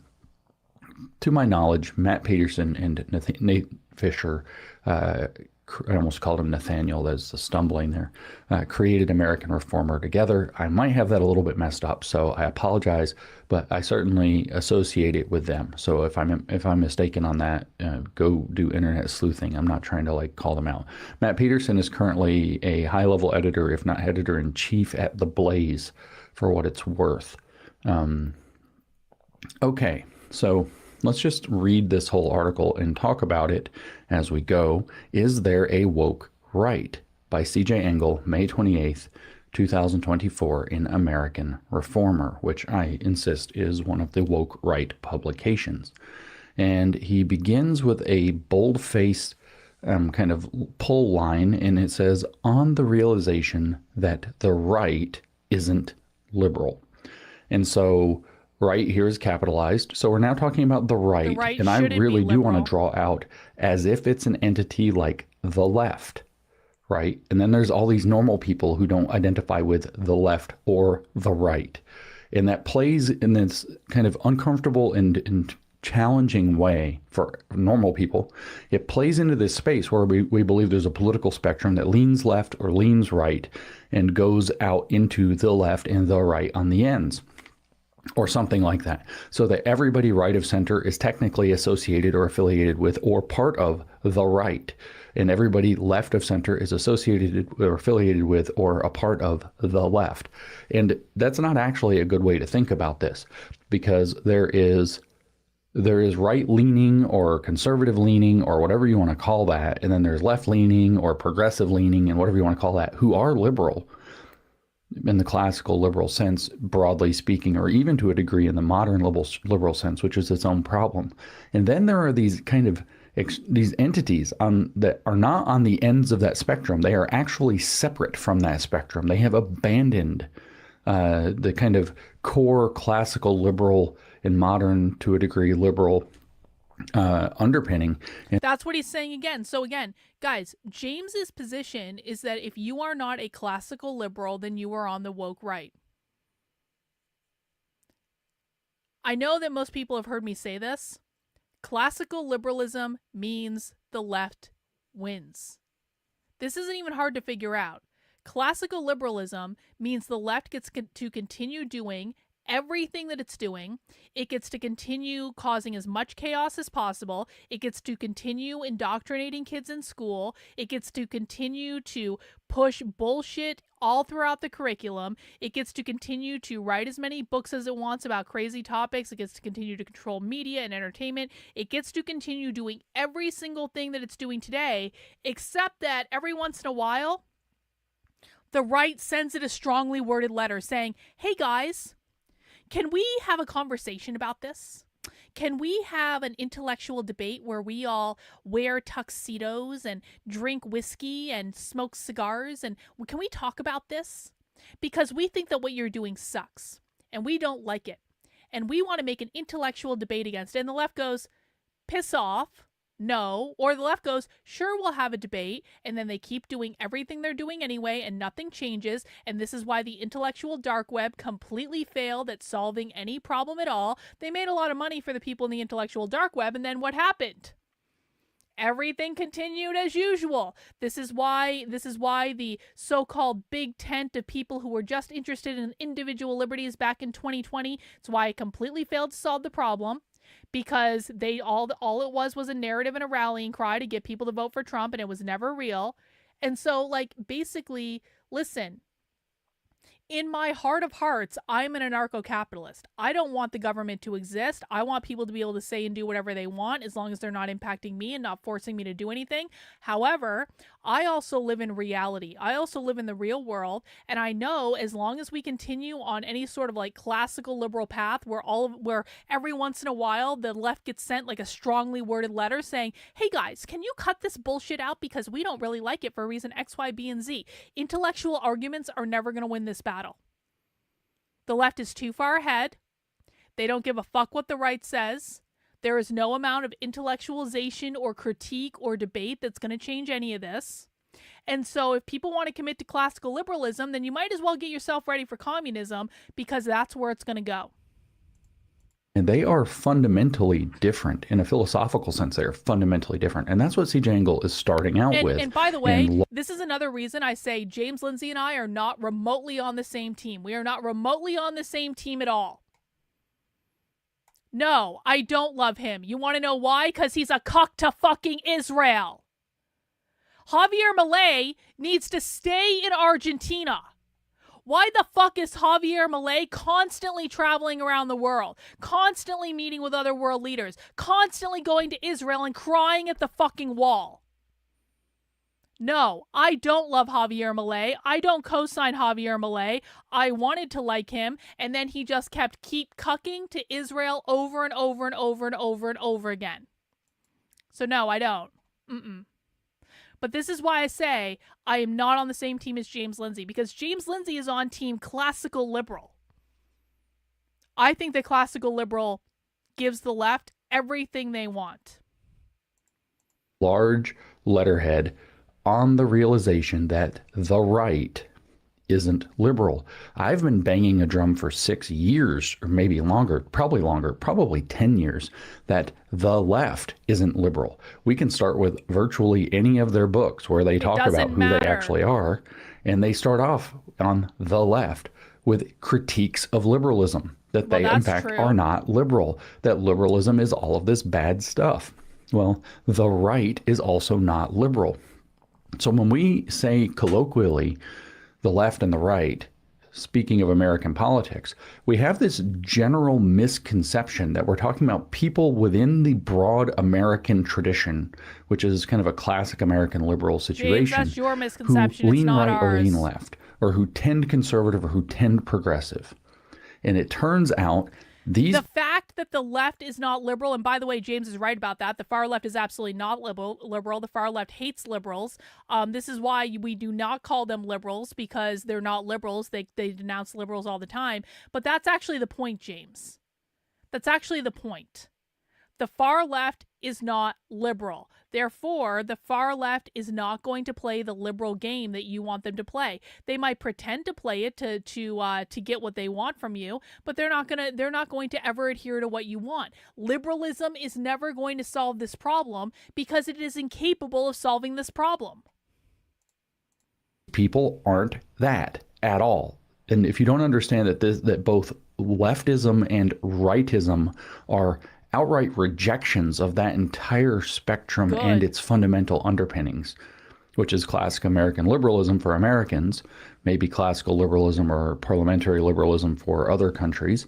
If you don't understand that the left and the right begin from rejecting that, you're confused and you're getting pulled into things through identifications of left and right that actually have fundamentally different metaphysical even sometimes ontological, like deep, deep philosophical. They have different commitments, deep philosophical commitments that are different to what you may think they have. Now, if you are on the left or you are on the right, fine. You know what metaphysical commitments you're getting into.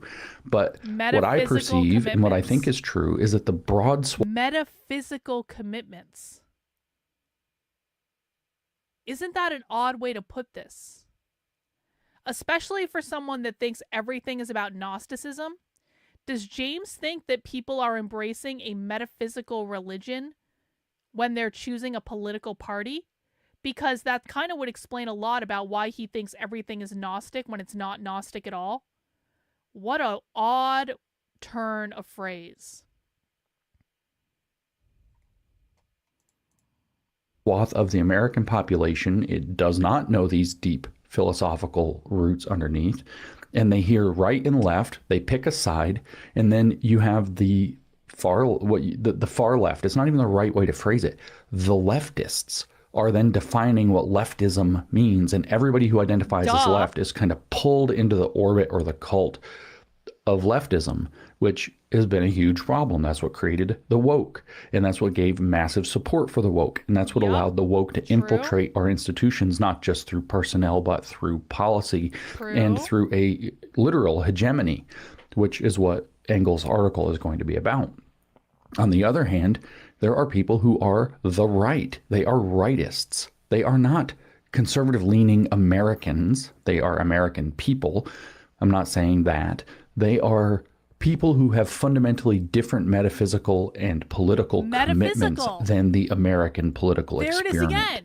They are in a different... They have different metaphysical commitments than the American political experiment.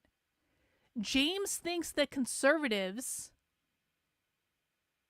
are fundamentally diametrically opposed on a metaphysical level to the American political experiment. Can we just think about that for a second? That explains an awful lot about why James is talking about Gnosticism all the time. He thinks that everyone is making a metaphysical commitment by stating a political belief or stating that maybe Winston Churchill wasn't the hero of World War II, or, you know, watching a video on BitChute that James doesn't want them to watch. Every single thing that people do is exactly Foggy City. That's exactly right, Foggy City Dave. Like, James is saying that every opinion that you hold is a metaphysical commitment. Bro. I'm into metaphysics. I'm as woo-woo as they come. And even this is a little bit much for me. Category in the same way that leftists have abandoned the American project. Rightists have also abandoned the American project. They are more alike, in fact, than they are like to the classical liberalism that they are rejecting. For whatever various reasons. Their critiques are similar in some cases and different in others. Okay, so let's go through this. Again, and I hate to keep stopping and saying the same thing, but I really want to make sure people understand this. James Lindsay is saying that if you are not a classical liberal, then you have abandoned the American experiment. Really think about how demeaning that is to, like, everyone that is not a classical liberal. You are un-American if you are not a classical liberal. A little bit at a time. As the new Christian right, that's how he begins. So notice that there's a explicit religious identification with this new right. Whatever this reawakened well, then, James, I'm not on the woke right then because I'm not a Christian. Capital R right. Rightists like leftists, not people who are conservative in the American tradition, okay? Keep that straight. When we say right in this article, he knows what he means, and he means something that is not liberal. That's the first thing the article says in big giant print, on the realization that the right isn't liberal. Duh. America is liberal. You do with that what you want. As the new Christian right continues to blossom and absorb the literature and philosophy of capital R right-wing thought from over the centuries, they are taking on a much more self-consciously anti-liberal framework. So there's a lot going on in that very first sentence. New Christian right. So if you're not Christian, are you a part of it? If you are Christian, what Christians count? These are real questions if it's going to be a new Christian right. Is it Protestant dominated or Catholic? Is there room for Mormon thought? These are questions. I know you're not supposed to say Mormons, LDS. I get it. Who counts? Which theologies count? These are serious questions if there's going to be an illiberal right, which means it's not going to be tolerant of difference, especially religious difference, and it's Christian. Christian's a very broad term that can describe an awful lot of people. Remember, James In is fact, an atheist. an awful lot of people, such as Catholics, LDS, Protestants of every stripe, Orthodox, describe themselves as Christian, but they're not theologically the same. In fact, they're not even theologically commensurate in many cases. They're in not fact, the Jewish, Eastern though. Orthodox Church or Russian Orthodox Church has somewhat more in common with LDS than it does with, say, Protestantism. It also has more in common with Catholicism than it does with Protestantism, although the two are extraordinarily different. And Protestantism comes in as many flavors as you could possibly want. It's got lots of variations on various theological points, whether those have to do with soteriology, whether they have to do with eschatology, whether they have to do with a lot of things, and down to pretty granular issues about baptism, issues about divorce. I think this is a great question from Milo. James is signaling over and over again that he's a self-identified leftist and atheist, and he considers himself to be anti-right, anti-conservative. Why does anyone on the right listen to a leftist infiltrator? I think it's a great question. Why does Turning Point USA continue to prop up James Lindsay to their audience? Why does Moms for Liberty, which allegedly is a conservative group, put James Lindsay in front of all of their audiences? Why are Christian churches, which it's my understanding that Christian churches make up a lot of James's actual revenue, why are Christian churches hiring James to teach them? He's an atheist, leftist, classical liberal infiltrator who doesn't believe in conservatism, who believes conservatism is un-American. He's saying so himself. If you're not a classical liberal, you're not a real American, you're not a real patriot. You have to be a classical liberal, otherwise you're woke. Why are people paying this guy money? Issues about marriage. There's a lot of variation. But we have this new Christian right that is the basis, which means you have a broad, poorly defined coalition. And we already know that it's not liberal. As a matter of fact, as it continues to blossom, meaning it's coming into being, of course, we're not going to point out this is probably poetic writing, not alchemical writing. So I won't talk about the blossoming of gold out of lead. Wow. In the alchemical tradition, Engels is probably unaware of that and not invoking it. But as it continues to blossom and absorb the literature and philosophy of right-wing thought from over the centuries, well, that's an interesting question, because who counts as a right-wing thinker over the centuries? He names Burnham. I wouldn't be too surprised to hear Edmund Burke get invoked. But we also know that these fellas are very interested in Carl Schmitt, who I don't even know if conservative is the right word for him. We know James is probably more interested in it's Carl not Schmitt fair than to they call are. him a Nazi, but he was a Nazi. His political philosophy, a lot of it preceded his sudden don't really conversion to care about Carl Nazism that Schmitt, he if I'm never honest about renounced it. for his entire life. So it's not totally fair to label him as a Nazi, but is Nazi right-wing all of a sudden? And then we have characters like the explicitly fascist Julius Evola that I know that they've dabbled in. There's some fascination with this bizarre satanic character from Russia called Alexander Dugin, who I think was psyopsed into people believing that Putin thinks he's a big deal. So the kind of Putin-phile right in America decided that they're all of a sudden into Dugin, or they like him, but they don't like him, and they touch him, but they don't touch him. And there's a lot of different things that could represent. There's a lot of dipping into fascist thinking. There's a lot of dipping into Franco. So I don't know Why what aren't we allowed to the consider these literature and ideas? philosophy of right-wing thought from over the centuries specifically. Why aren't we allowed to consider these ideas? James wants to talk about classical liberalism. Well, in classical liberalism, you get to consider a variety of ideas. Why aren't we allowed to consider these ideas? Why aren't we allowed to discuss these ideas? Why aren't we allowed to watch videos about how maybe the Holocaust, and I'm just saying maybe, I'm not saying I agree with this. Obviously, the Holocaust was the worst event to ever happen in the history of humanity. Hitler is the worst person in the history of the world. No less than 6,000,001 Jews died in the Holocaust, obviously. Obviously, there were gas chambers that killed 6 million Jews that had wooden doors on them.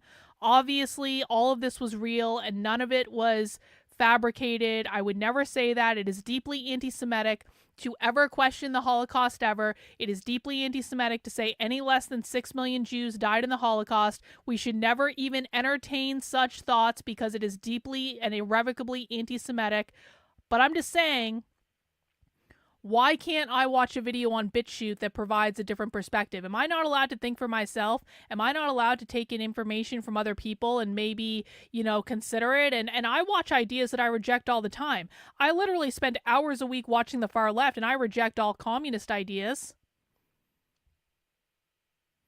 So why am I not allowed to watch ideas that I might disagree with? I watch horror movies all the time. Does that mean I want to go out and kill someone? In a classically liberal society, we should be able to listen to people that we disagree with, listen to ideas that are controversial, and come up with our own assessments. And if the good classical liberals don't like that, then they should come and make better arguments. They shouldn't just be trying to cancel everyone, saying, you're part of the woke right because you watched a BitChute video. That doesn't seem very classically liberal to me. Specifically refers to, given what relatively modest amount I know so far about the philosophical underpinnings and interests of the woke right. There's also going to be Catholic literature for sure, which is interesting for Protestants, in particular the integralist or integralist movement was from the late 19th century into the early 20th century is a source of a lot of their investigation. I know that the distributism of G.K. Chesterton and what's his first name? I forgot. Belloc is also economically of interest. In fact, they don't. If you bring up the fact that they want to replace capitalism with distributism, they don't deny it. They are every bit as anti-free market capitalism as are the left woke. James the woke right prefer this model called distributism, where it works the same way. There's some kind of a committee that helps make sure that they still support private property, though, James, which tells me that you don't yet understand the definition of capitalism that the left portrays, because the right still believes in private property ownership. Distributions of society go in the correct ways. They, of course, talk about it through subsidiarity, which is that actually what's going on is that everything's distributed as far out to the fringes as it can possibly be. So the small owners are, enhanced, and large corporations are actually kind of suppressed. So whatever. So they're taking on a much more self-consciously anti-liberal framework. Well, that's kind of the key point. That's what makes them, in a sense, the woke right. Hang on. This is an off-topic question, but we'll answer it anyway. Who are the 3 A's that are the socialists that are taking over again? So these are the leaders on the left. So these are the people who basically lead and coordinate among the left. Academics, activists, authors. And people can be all 3 of those. They can be 1 of those, they can be 2 of those, they can be 3 of those. Academics, activists, authors. Those are the leaders on the left. Right. They woke up that liberalism's bad. We've all been living in liberalism. They woke up to the fact that liberalism is a hegemonic force that has to be countered. They're just doing it with whatever right-wing, the literature and philosophy of right-wing thought from over the centuries means, as opposed to Marxist literature. So Engel carries on, while the post-war liberal consensus, so that's immediately invoked. The post-war liberal consensus is one of their big monster boogeymen. Their belief is the post-war liberal consensus refers to, as he'll describe a little bit, that after World War II, we all kind of sat down at the table and said, holy shit, we can't do that again. Do remember the scale of death that took place, the scale of destruction that took place, the 2 atomic bombs inaugurating a new age of warfare, which is atomic warfare, dropped on Japan at the end of the Pacific theater of World War II, which also would include, just to talk about the other side, the Japanese imperialists and their rape of Nanking and attempt to take over China there, which was insanely brutal and what was referred to not as part of World War II, although it was called the Second Sino-Japanese War. What was going on both in imperialist Japan and in Nazi Germany was an attempt to establish a new empire. And so at the end of World War II, we did all kind of sit down and say, holy shit, we have weapons, we have means of creating warfare, whether that's, carpet bombing, whether that's atomic weapons, whether that's machine guns, whether that's tanks, whatever it is. We have methods of doing warfare now that are so unbelievably destructive and so unbelievably threatening that empire building is sort of off the table, at least in the terms of going and conquering territory physically by warfare. So that shifts everything to a different, if we want to talk about imperialism, it shifts into the economic and psychological domains. Warfare shifts mostly into the economic and psychological domains. And as we all know, through the term unrestricted warfare, the Chinese, the CCP, eventually, starting in the late 1970s and the 1980s, kind of took off with this. Okay, so the post-war liberal consensus, by the way, must be mentioned, not necessarily because of C.J. Engel or his views, which I'm not commenting on specifically in this regard at all, but because of many other in the woke right, also includes the idea that Israel has a right to exist in its historical location in the Middle East, backed. No country has a right to exist. I'm sorry. There is no country in the world that has an absolute right to exist. That includes Israel, that includes the United States, that includes every other country in the world. And so again, this is another thing that James is saying makes you part of the woke right. If you say what I just said, which is literally no fucking country in the world has a right to exist, then you are part of the woke right. By military might of both the United States and the United Kingdom. And so the 1948 establishment of Israel is often coded into the so-called post-war liberal consensus. But here's how Engel describes it. While the post-war liberal consensus would emphasize things like individualism, ethnic neutrality when it comes to culture, and America as a nation. That, by the way, also means that basically every libertarian on the planet is part of the woke right. Because libertarians don't believe that countries have an inherent right to exist, for the most part. Of universal propositions, the true capital R right, the true right, has long opposed all these things. So he's talking about the reawakening of a true right, not the false right that has false conservative consciousness, but the true right, which has the real conservative consciousness, which has always, or no, long opposed things like individualism, ethnic neutrality when it comes to culture. That's a fraught domain. I don't think that's actually what Americans have actually pushed at all, but we got made soft in the progressive era in that regard. And then America as a nation of universal propositions. I mean, that's actually what it is, but what Engel would say here is that I have subscribed to a post-World War II reinvention of what America is as a nation of universal propositions, as laid out, say, in the Declaration of Independence and perhaps in the Constitution, but primarily in the Declaration of Independence and maybe the Bill of Rights. Okay, but that actually follows from the Declaration of Independence, that we take these truths we hold these truths to be self-evident. So those are universal propositions that all men are created equal and are endowed by their creator with certain unalienable rights. Among these, life, liberty, and the pursuit of happiness, or property, if we hearken back to John Locke instead of Thomas Jefferson. And that governments needing to be instituted amongst men derive their just powers from the consent of the governed. These are supposedly universal propositions that the true right has long opposed. So they have a completely different view. You can't understand yourself solely as an individual. You're part of some group, like the new Christian right. Ethnic neutrality is, the woke left also counters ethnic neutrality. They say that the hegemonic, the past hegemonic values were bad and exclusive of alternative views, and nothing is neutral. The woke right also agrees that nothing is neutral. Duh. Instead, that there is some cultures, like the one that they hearken to in romanticized vision of the past, is good. For the last almost 100 years, the left has run roughshod over every major institution in society. They took over the colleges and universities. They took over the K through 12 public schools. They took over the news media.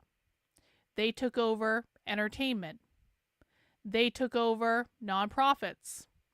They took over corporate America. They took over many institutions within the federal government. They infiltrated the military. They infiltrated churches. Classical liberalism did nothing to stop them. So maybe, can we maybe just consider for a moment that maybe the left was onto something? Maybe because based purely on the virtue of them being completely successful in taking over and controlling all of the institutions that they tried to take over and control for almost 100 years, can we maybe just consider the fact that maybe they were onto something with their methods? And based purely on the fact that classical liberalism was never able to stop them, maybe the fact that the left controls every major institution in our society is pure evidence of the absolute and abject failure of classical liberalism. And so if the left is so successful doing everything that they've done, being an illiberal ideology, then maybe it's worth considering that if we really want to beat the left, maybe we have to stop doing the same things that we've been doing for almost 100 years, because those things are not working. I know I feel like I'm simplifying this too much. I feel like I'm just really like making this something that like a 5-year-old can understand. But the definition of insanity is doing the same thing over and over and over and over and over again and expecting different results. And you might not like that classical liberalism doesn't work because you have some innate sense of fairness and justice. But what I learned growing up is that the world is not fair. Not everyone gets a fucking pony. Not everyone gets the job they want, or the car they want, or the boyfriend they want, or the friend group that they want. Not everyone gets to go to the school that they want. Not everyone gets to go, not everyone gets to do everything they want to do. Some people get to do the things they want to do, and some people don't get to do the things they want to do. And sometimes you get what you want, and sometimes you don't, because life is not fair. And I'm just kind of wondering why James Lindsay never learned this lesson. Why are we continuing to expect that life is about fairness? And if we just show up and we behave like good classical liberals, then the left will show up and stop doing every crazy thing that they've been doing, because guys, like, we should be fair. That's not the way life works. Some people get a pony, some people don't. Some people get to go on the expensive Disney World vacation, and some people don't. And that's the way it goes. So if you're showing up to a gunfight with a knife and you're expecting the guy with the gun to treat you fairly because I only have a knife, is it fair? You have a gun, this isn't fair. Illiberalism is the gun. Classical liberalism is the fucking knife. The gun is always going to beat the knife. Every single day. Because life is not fair. All right. I have to go use the little socialist room. I'll be right back. I'm going to let this play while I'm gone. Let me know if I miss anything. And made all things good, and then others are actually bad. It's the same idea, but flipped around. I gave that lecture in the past a few times, that the difference, one key difference between Marxism and fascism is Marxism says the existing culture is oppressive. We need to flip it over and take it out, and we control it. And the fascists reply, the existing culture is oppressive, and that's a good thing. So we need to do more of it. And the true right, therefore, is easily latched on to this idea. I think that we should all be concerned that there is a so-called true right that is the new Christian right, that is openly not liberal, that has apparently long opposed and is awakening to oppose again ideas like individualism, ethnic neutrality when it comes to culture, and America as a nation of universal propositions. And I also want to point out that adding ethnic neutrality when it comes to culture in the middle of that list is bait. So that when I say, you know what, maybe we should hold that up, they're going to say, what about jihadis? What about, some trash third world culture that's eating cats in Ohio? Wait, it seems as though something happened because people are telling me to rewind. I was gone for like 30 seconds. All right, I'll rewind a little bit. Rottweiler, thank you for the super chat. James's problem is that in his meta-ethics argument, he doesn't acknowledge classical liberalism works on the individual, not the society at large. Yeah, that's exactly right, Rottweiler. I totally agree with that. All right, what did I miss?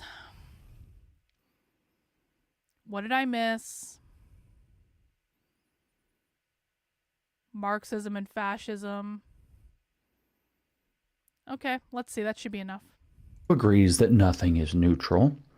Instead, that there is some cultures, like the one that they hearken to in romanticized vision of the past, is good and made all things good, and then others are actually bad. It's the same idea, but flipped around. I gave that lecture in the past a few times, that the difference, one key difference between Marxism and fascism is Marxism says the existing culture is oppressive. We need to flip it over and take it out, and we control it. And the fascists reply, the existing culture is oppressive, and that's a good thing. So we need to do more of it. True. And the true right, therefore, is easily latched. Because the culture that's being oppressed under fascism is fucking communism. There's nothing wrong with listen, man, here's my position. If I have to exist in this world where things are unfair and not everyone gets a fucking pony, I am perfectly fine oppressing communists. I am absolutely fine oppressing communists.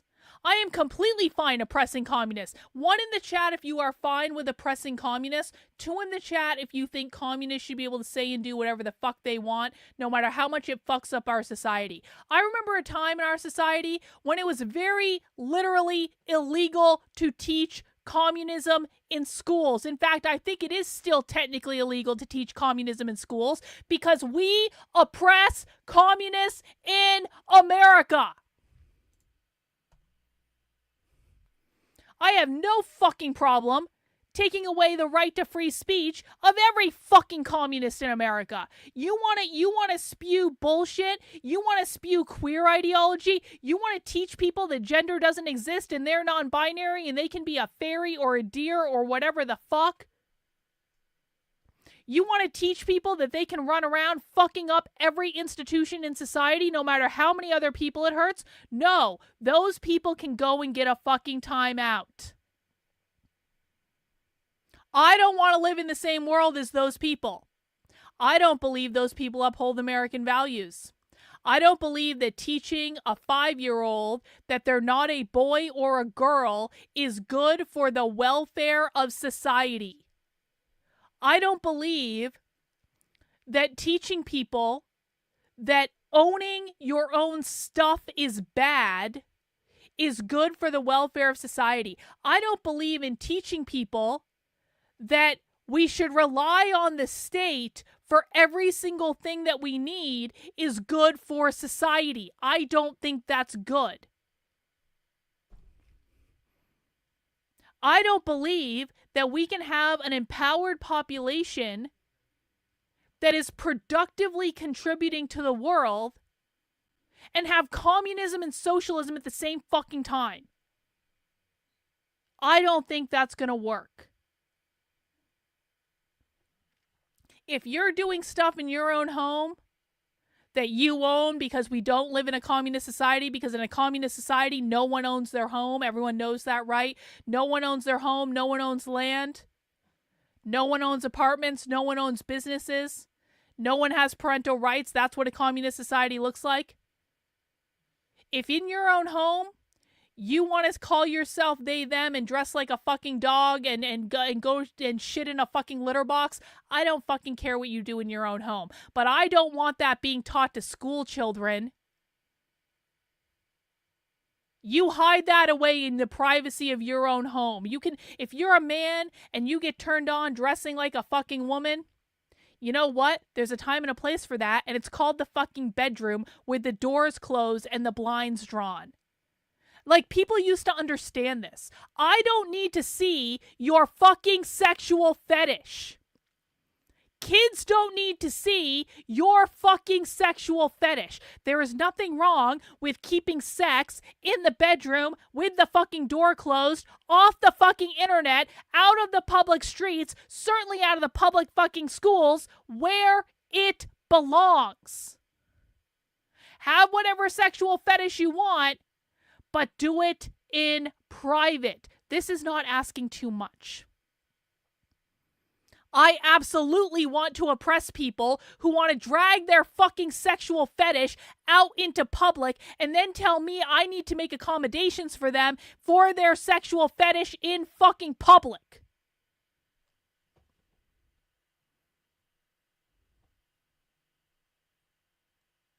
There is nothing wrong with wanting to oppress these ideas because it is better for everyone to oppress these ideas. People need to be given guardrails. And if people are not giving guardrails, and classical liberalism is not inclined to give them guardrails, classical liberalism is inclined to say, all ideas are created equal and we should have a healthy debate. No! I don't want to have a healthy debate about whether or not I have to see your fucking sexual fetish in public. I want you to go back to your house. I want you to go in your bedroom. I want you to draw the shades. I want you to shut the door. You can do whatever the fuck you want in that environment. I will not oppress you at all in the privacy of your own home. But I don't know why this is controversial. I don't know why we need to be teaching this shit in schools. I don't know why we need to entertain fucking parades around this shit. I don't know why we need to dedicate entire months to these ideas. And if you don't do it, then you're a bigot. No. I reject all of these things. Classical liberalism supports all of this stuff being done in public. Therefore, I do not support classical liberalism because I don't want to see your sexual fetish. On to this idea. I think that we should all be concerned that there is a so-called true right that is the new Christian right that is openly not liberal, that has apparently long opposed and is awakening to oppose again ideas like individualism, ethnic neutrality when it comes to culture, and America as a nation of universal propositions. And I also want to point out that adding ethnic neutrality when it comes to culture in the middle of that list is bait. So that when I say, you know what, maybe we should hold that up, they're going to say, what about jihadis? I am openly not what liberal. About, you know, some trash third world culture that's eating cats in Ohio? Are you saying that those are equal and we should be neutral to them? I don't think we should be accommodating immigrants that are eating cats and dogs. I don't think we should be accommodating immigrants at all, and I say that as someone who's married to an immigrant, but my immigrant has a permanent resident alien card, and so I don't care so much. Because my immigrant came in fucking legally and doesn't boil the fucking cat. Or barbecue it, or whatever the fuck they're doing. Nope. Certainly I'm not. I am an American, and I believe in an American cultural hegemony just as much as any American kind of should. So then they say, oh, but you're agreeing with us then. And I'm like, no, I'm not, because actually what you are doing is something very different, that you believe that the superiority of your culture allows you to basically push kind of a different view of America, which here, if it's not a nation of universal. And P.S., I'm just going to say this, and this may make me a bad person. I don't really care. Can we just acknowledge that the average IQ in Haiti is like, what, like 75? You want to bring a bunch of low IQ immigrants to America so they can barbecue dogs and fucking cats? If you watch videos of what it's like on the streets of Haiti, you're going to see trash all over the place. You're going to see a third world country that is barely functional. It might even be lower. It might even be 65. I don't even know. I don't want low IQ immigrants coming to America. I don't think we need low IQ people to come to America. We have enough low IQ people already. Thank you. They have their own country. Their country is their responsibility. It's not my responsibility. I'm sure they're very nice people, but can you imagine what it's like to live in a society where the average IQ is like 70? That's the average. That means that half of the population has an IQ below 70. I don't want them here. We're allowed to have standards. We're allowed to say no. You are not our responsibility. I am very sorry. I am very sorry that you were born into the country with the 70 average IQ. I am very, very sorry. But that does not make you our responsibility. Tay-in, remember Quebec speaks French. That is the problem with immigration. Assimilate or get the fuck out. Yeah, I mean, that's another thing too. Someone with a 70 fucking IQ ain't assimilating anywhere. Universal propositions. What is it? Well, it's a nation of a people, a folk, a folkish nation, which is the same error that the Germans made, which is exactly the same error that the woke left makes. That identities create folk, and those folk are identified and unified in solidarity through their oppression. Fascists have a slightly different view. They do latch onto their oppression as their folkish identity. No. Let's not get it twisted. I don't want any more fucking immigrants coming to America. I don't care if they're skilled immigrants. I don't want Trump handing out fucking green cards with college diplomas. Those people can get out and go to their fucking country too. I want zero more immigration in America. Zero. So it is not correct to say no one has a problem with skilled immigrants. I have a problem with skilled immigrants. They take jobs away from Americans who are also skilled because they do those jobs for less money. I want them to go back to their countries and they can fix their own fucking countries. They don't have to come here. We are closed. There's too many people already. I don't want any more immigration at all. None. Moratorium. No more. We're taking a break. We're shutting the fucking door. We're building the fucking wall. And I'm sorry if this offends people, but no, I'm not just talking about illegals. I'm talking about no more immigrants, fucking none. Because Trump wants to staple a green card to every college diploma, including community colleges, and I'm fundamentally opposed to this.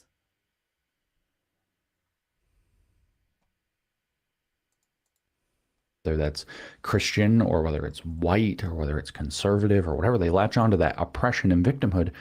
But their view is a lot different, actually, in terms of what that folk is supposed to be about. That folk is actually supposed to be not this poor, sad victim, but triumphant victor returning back to its former glory. Marx was very clear about this even before the fascist era, writing in his 18th Brumaire Louis Bonaparte in 1852, I think is when he wrote that, plus or minus one, might have been 53.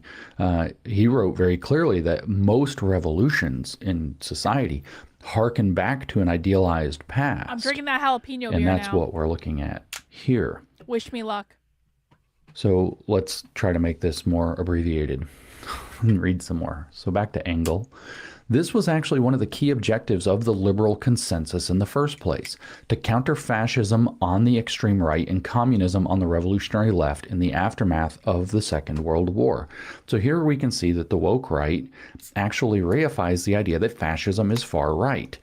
I think that fascism is actually the right hand of the left. It is not the true right. It is not the far right. It is not the extreme right.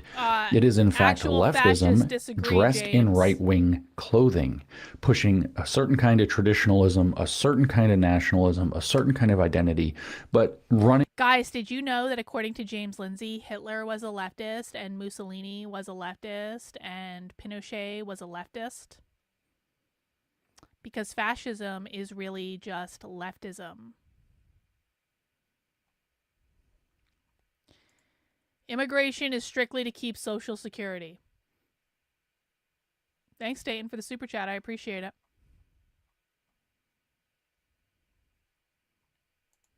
The entire leftist operating system, whether that's dialectical political warfare, whether that's victimhood, whether that's divine right, or not divine in this case, I guess, but absolute right to rule with unbound executives for the greater good, which they believe that they understand. The common good, sometimes the far right, or I shouldn't call it the far right, the woke right calls it. It's hard to break this linguistic conditioning, by the way, to call these extreme right, far right. But here he reifies that the point, he says that the point of the new consensus after World War II, which I said was to counter the fact of imperialism given weapons of mass destruction. We're going to give it a minute. He says, no, it's completely different. We're going to counter fascism on the extreme right and communism on the revolutionary left in the aftermath of the Second World War. It's not bad. So the liberal consensus, he says, needed to adopt for itself an alternative mythos of the political state in the West.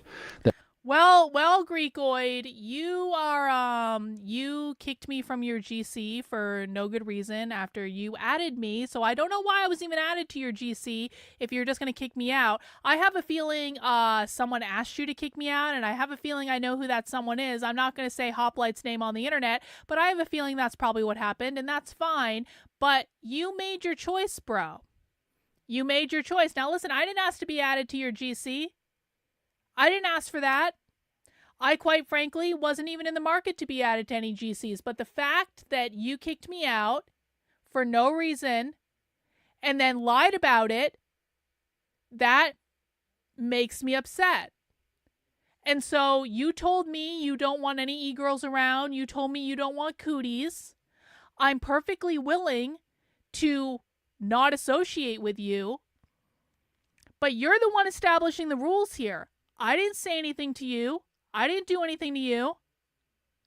And now all of a sudden I'm persona non grata. That's fine. But don't be surprised when I unfollow you. And if you want to keep this up and say no e-girls, well then let's just fully commit to it, shall we? Why don't I just block you? I don't want to play this game. I didn't start this game. I've always liked you. But if you're going to come and say no cooties, no e-girls, let's fully commit to the bit, shall we? Why don't I just block you? These are the rules you made. I didn't make them. I didn't ask anyone to do anything. I'm responding to what you're doing. That might serve as a unifying framework for the objectives of a new U.S.-led Western world order. Well, that's kind of right, but it's kind of not right, because certainly the United Nations was born not to promote the United States. And before that, the League of Nations after the First World War. Why did I block you in the first place? Are you asking to be unblocked? Why did I block you in the first place? What did you do? I should make you send in a super chat to be unblocked. Why did I block you in the first place? What did you do? Let me see. Hang on. We're having a Groiper moment here, apparently. The Groipers have decided to invade my stream. Let me just see. Hang on. Give me 1 second to deal with Groiper stuff. Gingerbread Groiper. What did you do?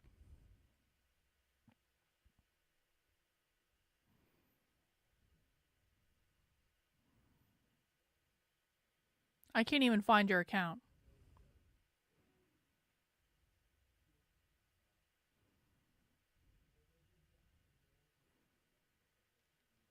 But what did you do is the question.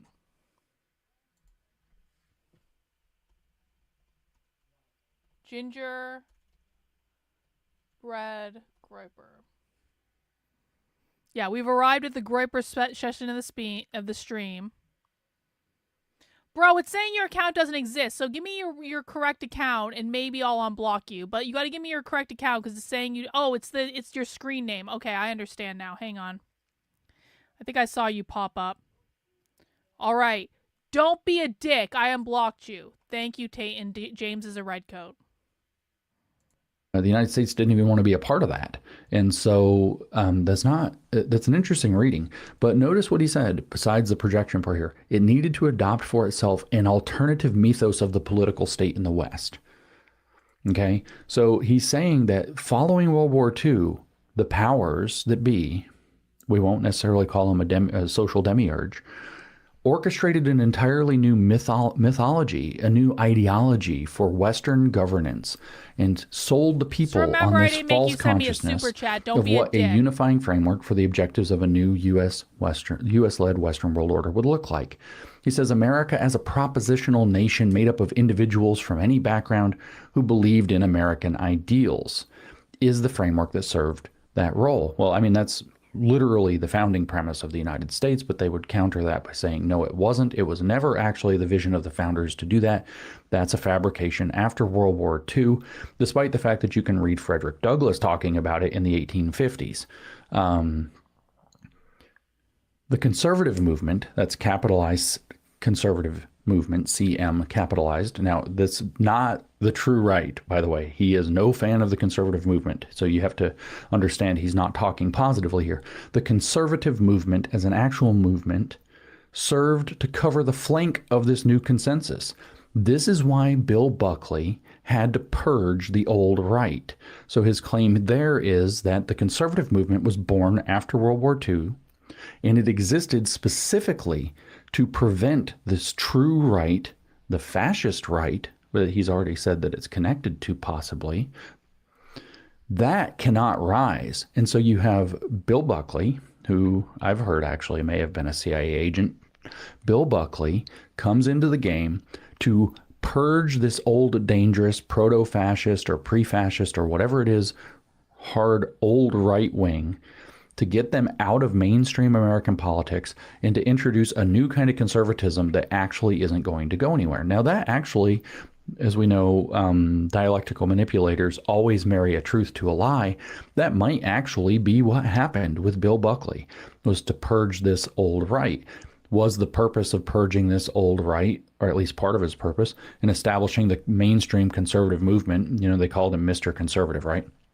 So Engels is claiming here that the idea, if I understand him right, that Bill Buckley was actually working as a establishment asset in order to box out true conservatives like himself from American politics so that this new false consciousness of what it means to be American and to actually have a new U.S.-led world order following World War II could come into existence and not be taken out by the old right, which has always opposed things like individualism and the idea that the United States is a propositional nation.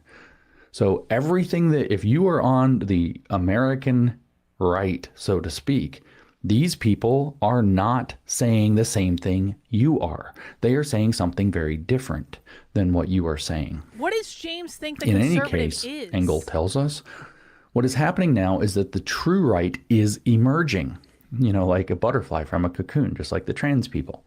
That the true right is emerging, coming forth to take up its eternal function in the dynamics of political discourse, which has always been in every political epoch to confront the left with a capital L. Now, hang on. Again, two huge ideas. The true right is emerging from what? From its suppression that Bill Buckley can be partially blamed for creating. It's emerging from having been, the whole conservative movement came into existence to push the right into false consciousness and to silence the voices of the far right lest they gain power. And so it was actually sort of a left operation. And now it's waking up. It's coming forth to take up its eternal function. This so is the some true framing, right, according to James. Engel, has one job, its eternal function in the dynamics of political discourse, which has always been, he says, in every political epoch. Is it to conserve? Is it to maintain tradition? Is it to uphold? Is it to build a better society? No, it is to confront the left Good. as a dialectical opposition to the leftist monster. Does anyone actually have a problem if the one goal of the conservative right is to confront the left? Why does James have a problem with this? You know what? Given our current state of affairs, listen, man, listen. I would love for the conservative right to be more pragmatic about actually, building a vision for the fucking country. But if all I can get is that the conservative right actually confronts the left and stands in the way of the left from doing whatever fucking crazy shit they feel like doing, I don't have a problem with that. One in the chat if you're kind of okay with the role of the right being to confront the left. Two in the chat if you, like James Lindsay, think that the right just really shouldn't be confronting the left and we should all just be one big classical liberal family. Let me know. One in the chat if you feel okay about the role of the conservative right being to confront the left. Two in the chat if you think that we should all just be classical liberals and sing Kumbaya around a fucking fireplace and all get along and live to fight another day because, everyone's ideas are allowed here. Queer ideas are allowed. Trans and kids are allowed. All this crazy race shit is allowed. Environmental justice is allowed. Seems to me that people kind of want the right to confront the left. Seems to me people are okay with that, James. I don't know why you have such a problem with that, James. It sounds kind of leftist for you to not want the right to confront the left, James. You need a rightist monster.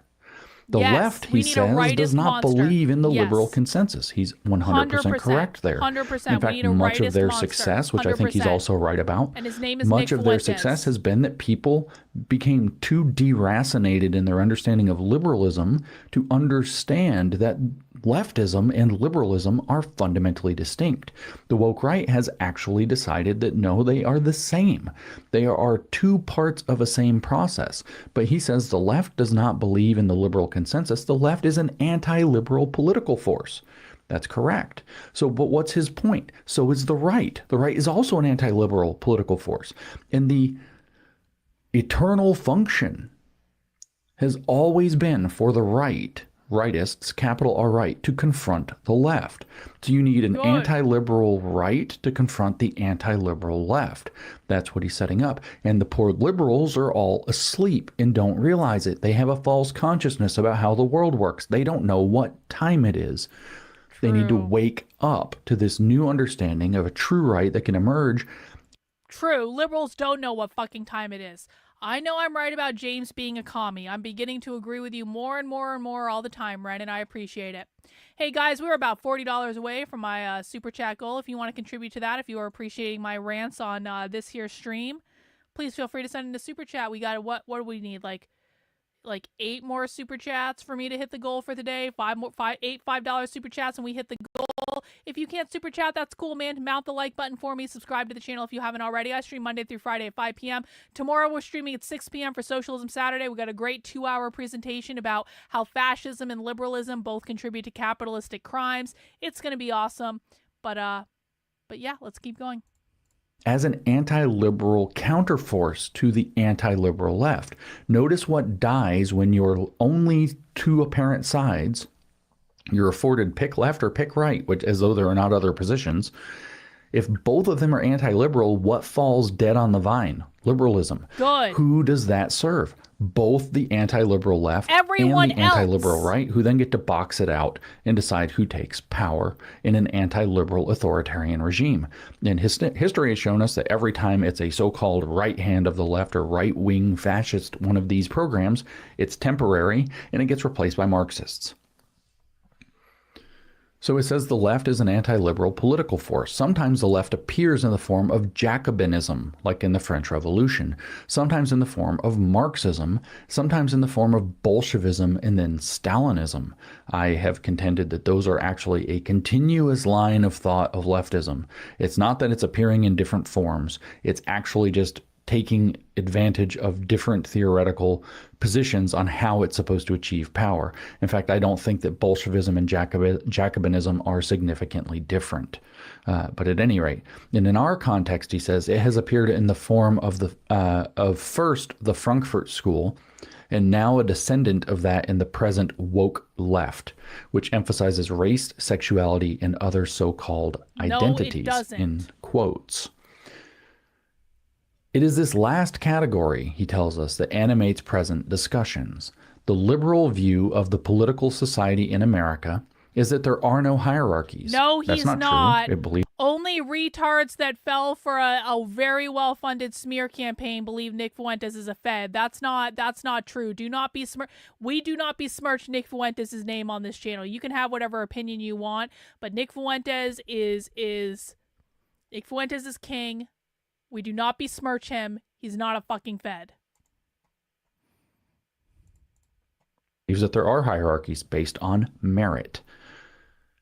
That everyone should be treated as individuals in accordance with the content of their character, not the color of their skin. I think that's in fact a universal truth. I think that we should judge everybody, including woke right people and Catholics and Jews and white people and black people and Asian people and everybody according to their individual behaviors, beliefs, character, demonstration of character, and demonstration. Just as an aside, I absolutely judge Jews based on their behavior.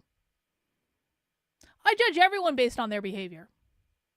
I judge white people like James based on their behavior. I judge black people like Haitians based on their behavior. I judge Jews like the amount of them that have tried to cancel my fucking business for not supporting Israel. I judge them on their behavior. I judge everyone as an individual based on their behavior. But sometimes I notice patterns of behavior that show up consistently over and over and over and over and over again, and that's not to say there can't be exceptions. I have wonderful Jewish friends in my life that invite me over for Shabbat dinner, and it's always great food, and I enjoy them, and I enjoy their company. And they don't do any shady shit to me, and so we're cool. We're friends.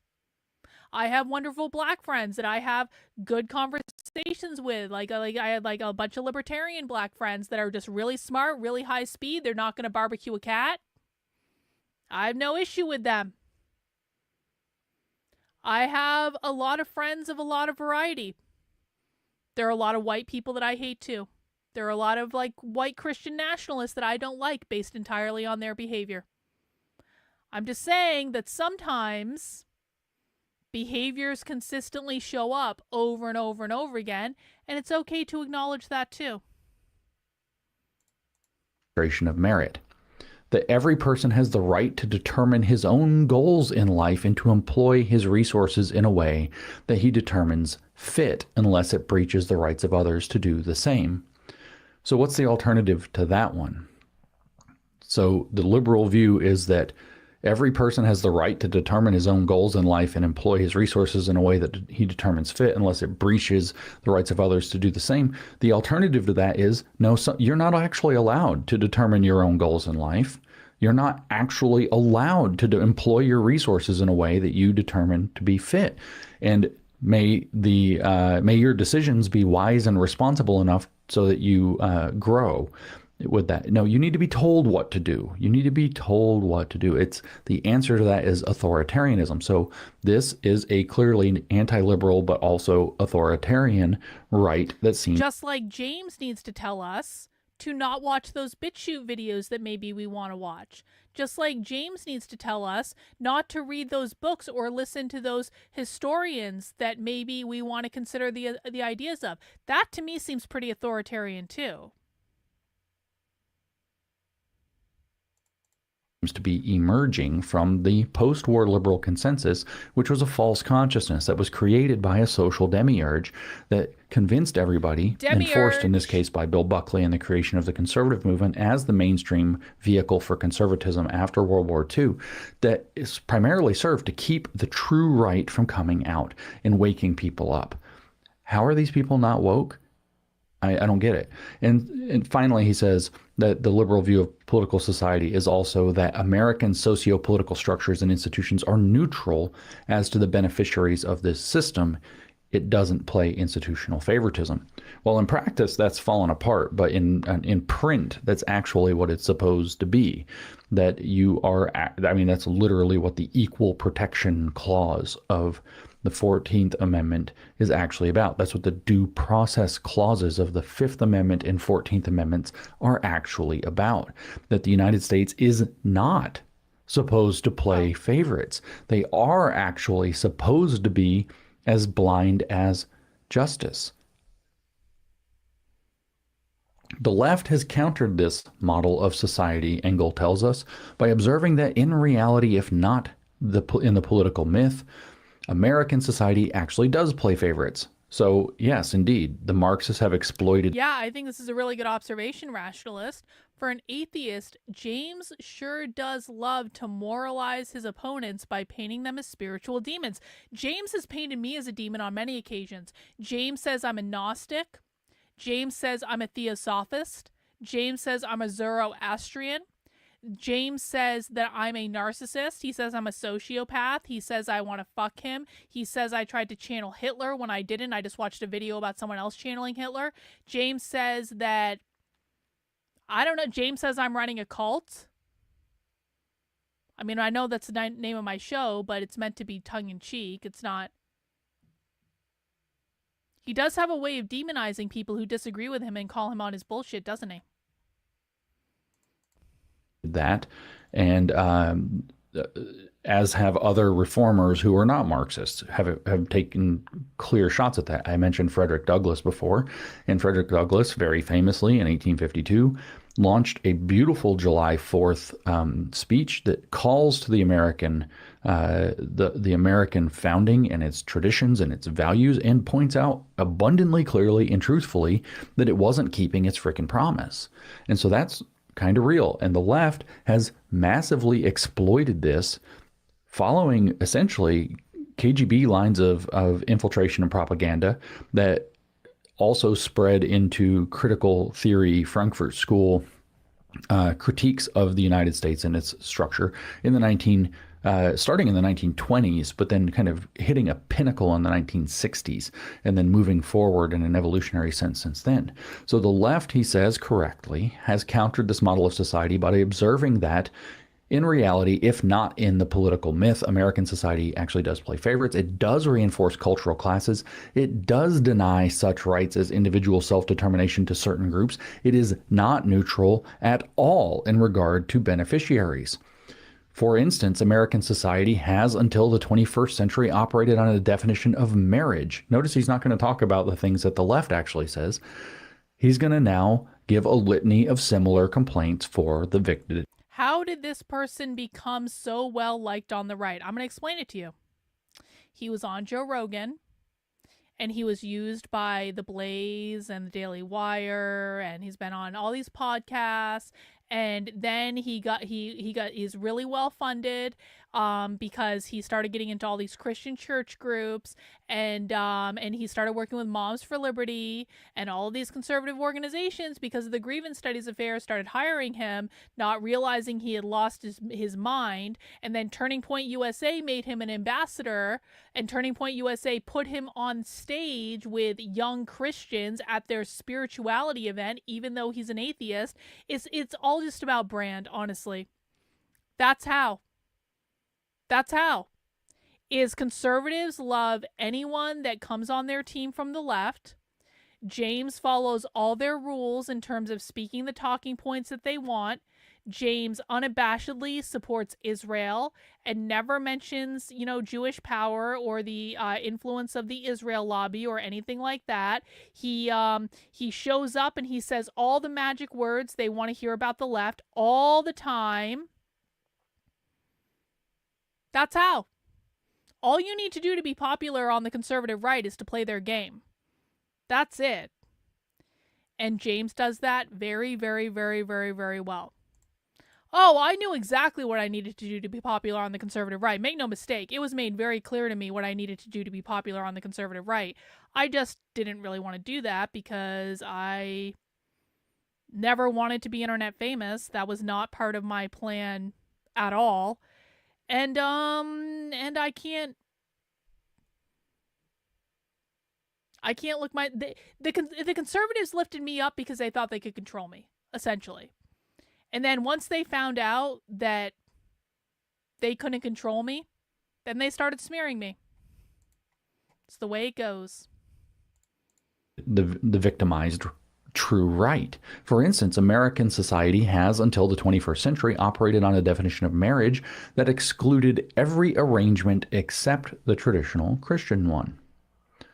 It was hegemonically biased against homosexual marriage and denied to those who believe in such a possibility the institutional means of actuating it. Thus, heterosexual advocates of a basically Christian understanding of marriage and sexuality were given favor, upheld as normative, publicly praised, exhibited as healthy and foundational for the integrity of Western society. On the flip side, homosexuals were pushed to the margins, made to feel shame, castigated as queer, and described as practitioners of subversive and immoral behavior. So I apologize. He's setting the table to make the woke right complaint. Well, that's because Konstantin Kisin has convinced himself that I'm insane, and also because I called Konstantin Kisin out on his bullshit. Konstantin Kisin lied about me. He smeared me. He has never looked at what I'm doing, even though I was very nice to him. And I said, "Have you?" When he first started smearing me and said Carlin just gets into fights with everyone, I DM'd him and I said, "Have you actually looked at what I'm doing? Because here's what I'm doing." And I sent him a whole really easy to understand list of things that I was doing and undercover things and all that stuff. And Konstantin Kisin hearted it, and then he blocked me on Twitter for sending it to him. And because he's not real. Konstantin Kisin is made by the establishment. But he actually did give one of the leftist complaints there. Likewise, he says, on things like ethnicity, American society was biased toward the customs, norms, mannerisms, arts, religious expressions, institutional mechanisms of Anglo-America at its core, Greater Western Europe secondarily, and Europeanism in general going out from there. American society, its institutions, and its political instincts, despite universalist rhetoric framing to the contrary, was Eurocentric. Its entire immigration policy norms until the 1960s catered to Western European immigrants with heavy restrictions from the Third World. That is to say, American immigration history was constructed on ethno-cultural distinctions, not colorblind individualism. Now, he is articulating views from the left, and in fact what he's saying is that the left was right about these. What people like myself have argued is that the left had a point, but was manipulating that point to create political advantage for itself. Is Mr. Engel doing the same thing? Well, I think that his invocation of until the 21st century, blah, blah, blah, is in fact setting the table to do the same thing. Why do I think that? Because while, as Karl Marx told us in the 18th Brumaire de Louis Bonaparte in 1852, that the left draws the revolutions of the left draw their inspiration from an idealized or romanticized future where everything's perfect. The revolutions of the right, as we're using the term incorrectly, or of rightists, actually draw their inspiration from an idealized or romanticized past. So up until recently, when everything went sideways, Engel is telling us, in fact, and it all started with this post-war liberal consensus, at least in this telling. Other people argue it goes back further. I'm not opening that can of worms right now. Up until the fruits of the post-war liberal consensus came to be in the 21st century and everything went sideways, up until that point, things were better. We even look back to the 90s as a pinnacle decade where the woke right really loves to say that everybody just wants to go back to the 90s, which is right before we cross the tipping point of how liberalism becomes communism, which is obviously therefore impossible. There are other alternative explanations for what's going on here. I'm not going to get into all of it. I give them a lot. This is going to be a lot longer than I meant it to be. Wait. I wanted it to be long, but not this long. James thinks that the school of thought that says liberalism becomes communism started in the 90s?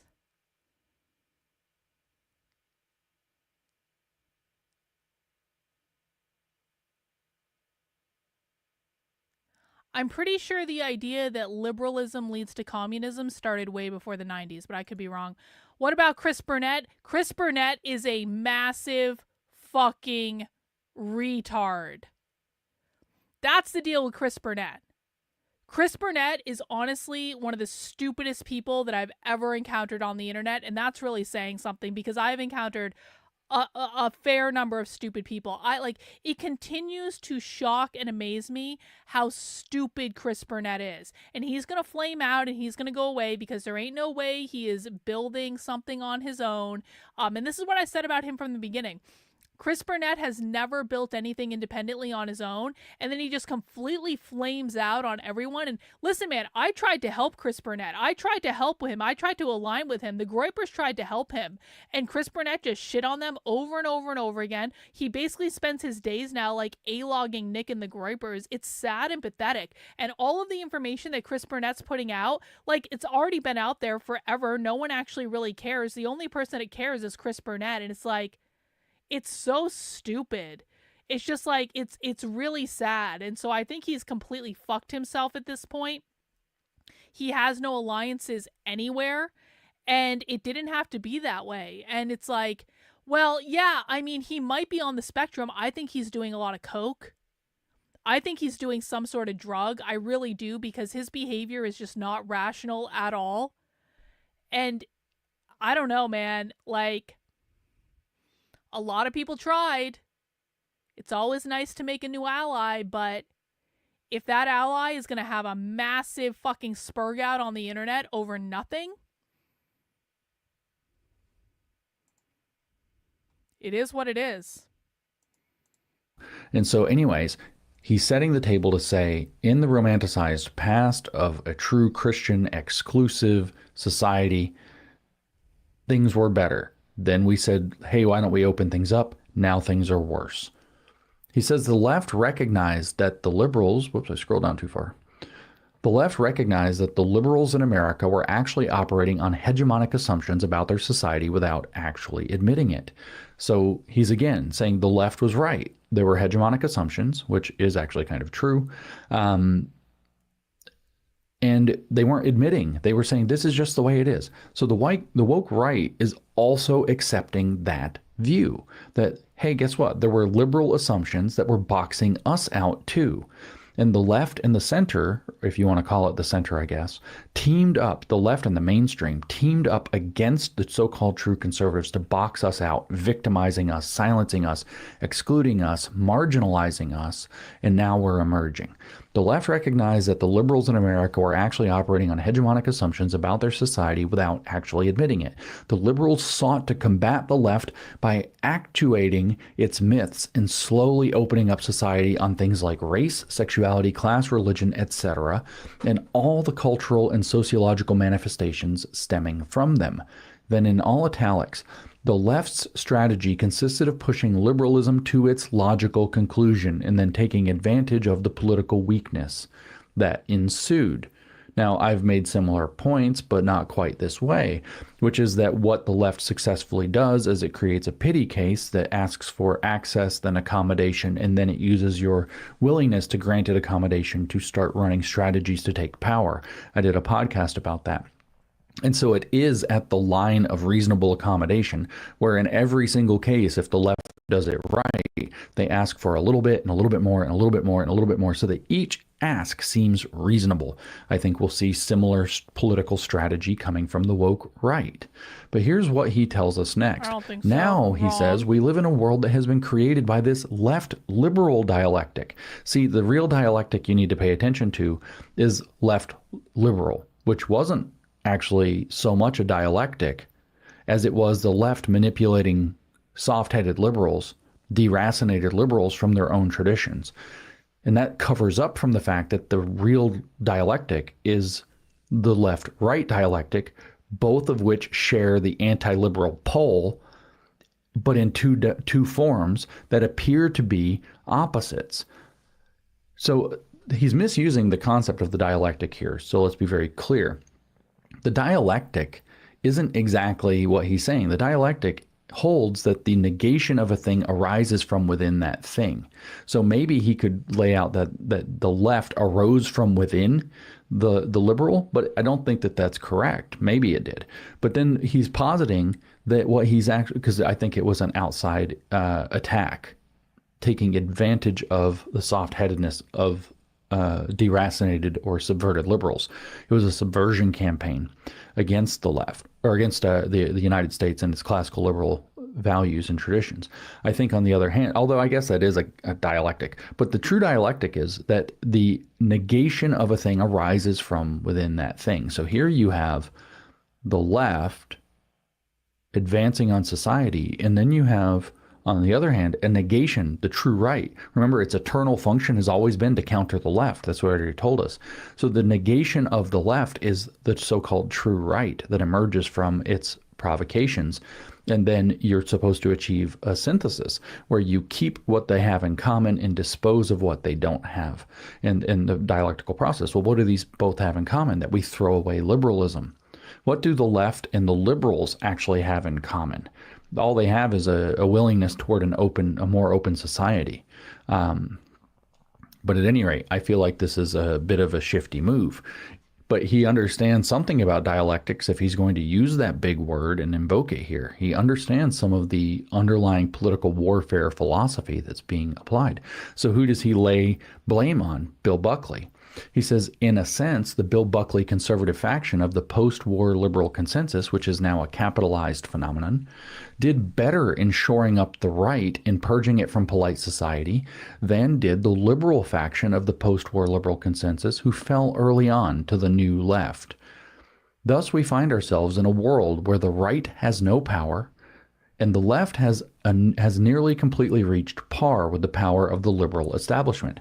Now, this is exactly the opposite argument that Herbert Marcuse makes in terms of left-right polarity, but otherwise not at all. It's the exact same argument Herbert Marcuse makes in repressive tolerance, that the democratic tolerance and the repressive tolerance of the proto-fascist right are actually the same function, and that the left is being squeezed and boxed out of society, and it's a terrible injustice and inappropriate thing that requires an entirely new way of thinking about everything. And in fact, his program with repressive tolerance didn't work in the direct sense. It only worked after decades of his follow-up program that he wrote in Counter-Revolution and Revolt, which is to use the what do you call it? The Long March Through the Institutions. So here we see it again.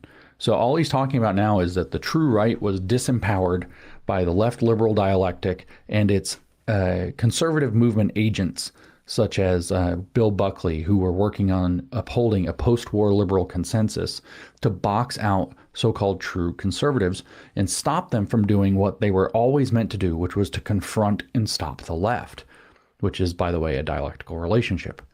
Enter into this moment one Neil Shenvi, as I set the table for, who recently reviewed Andrew Isker's book, Boniface Option.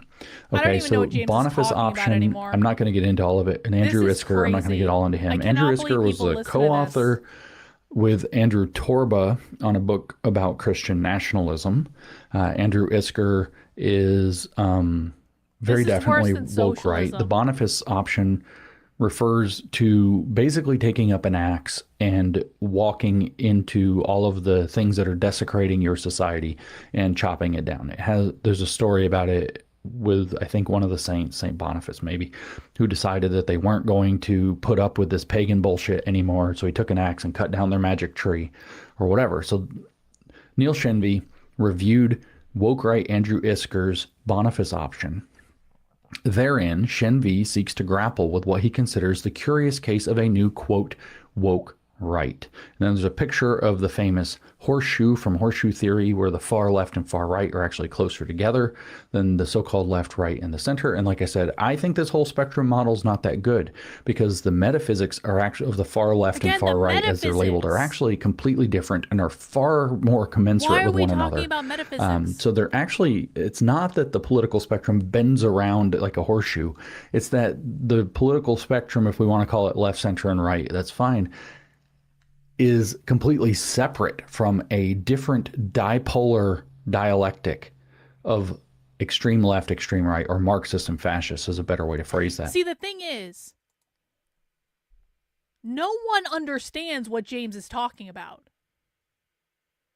I can understand advanced radical revolutionary socialists without trying that hard. I'm not a stupid person.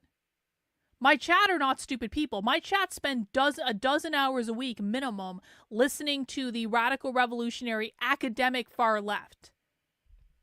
It's not that we don't have the IQ to understand this. It's just that James is literally making shit up, and he doesn't know how to walk people through understanding all this conspiracy theory bullshit that only exists in his head. And I promise you, James's audience doesn't understand this either.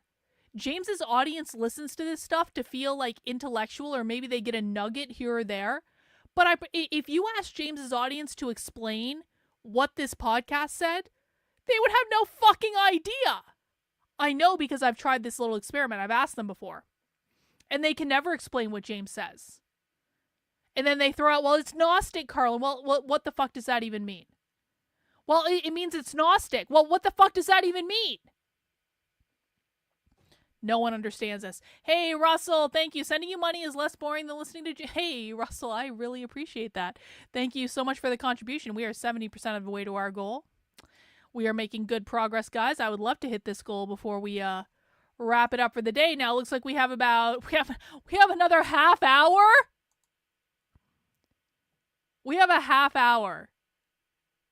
All right, I gotta go pee again. I'm gonna let this play. You guys let me know if I miss anything while I'm peeing. All right, try not to kill yourself while I'm gone. It'll be okay, fine. This is training for socialism. Okay, I'll be right back. And so, quoting Shenvi with this picture, it says, finally, this is quoting Shenvi, several conservative evangelical commentators have noticed the emergence of a, quote, woke right with a belief structure that's eerily similar to that of the woke left. He continues to say, Engel tells us, for example, and this is Shenvi, in 2020, I succinctly defined wokeness as 1. Society is divided into oppressed versus oppressor groups along lines of race, class, gender, sexuality, etc. via 2, hegemonic power. But privileged people are blind, so 3, we need to defer to the lived experiences of the marginalized, to 4, dismantle unjust systems. Now, before I read what Shenvi does with this, because Engel tells us from here, Shenvi seeks to define the woke right in precisely analogous terms, and that's a quote. Let's just go through these for ourselves and see what we can do. Society is divided into oppressor-oppressed groups along lines of identity, or whatever, by hegemonic power. But that's exactly the claim. It's exactly the claim that Engel just made. He says that the post-war liberal consensus came into being through enforcers like Bill Buckley, who created the conservative movement to mainstream the conservative side of the post-war liberal consensus. People like him politically were excluded and marginalized via the establishment of a new mythology that created a new post-war hegemonic power based on a false reading of American history that has always been opposed by true conservatives or true right. And he says, but privileged people are blind. So the liberals are blind. So we need to defer, which is what he's saying. They don't know that this is what actually happened to them. They think it's just how politics developed and how it is. So we need to defer to the lived experiences of the marginalized. In other words, these new awakening and emerging true right, as he puts it, in order to dismantle the unjust system. So we have exactly, the parallels are very clear. Shenvi put it pretty well, but I don't think that well. And here's what he said. By the way, I'm completely convinced that all the organizations who lift James up and platform him, I am completely convinced that none of them actually listen to what he says. You know, where I will give James credit is that James is actually very good when he is doing focused presentations about the philosophy of the left.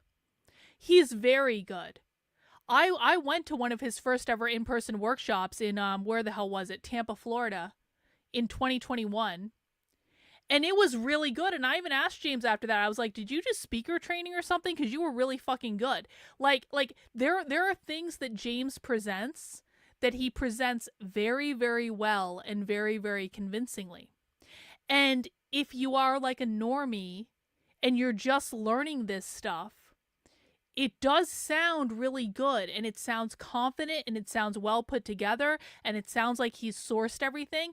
The only reason that I know that James is full of shit is because I literally spent 3 fucking years almost every day watching far left training. Most people aren't going to do that, guys. Like, spoiler alert.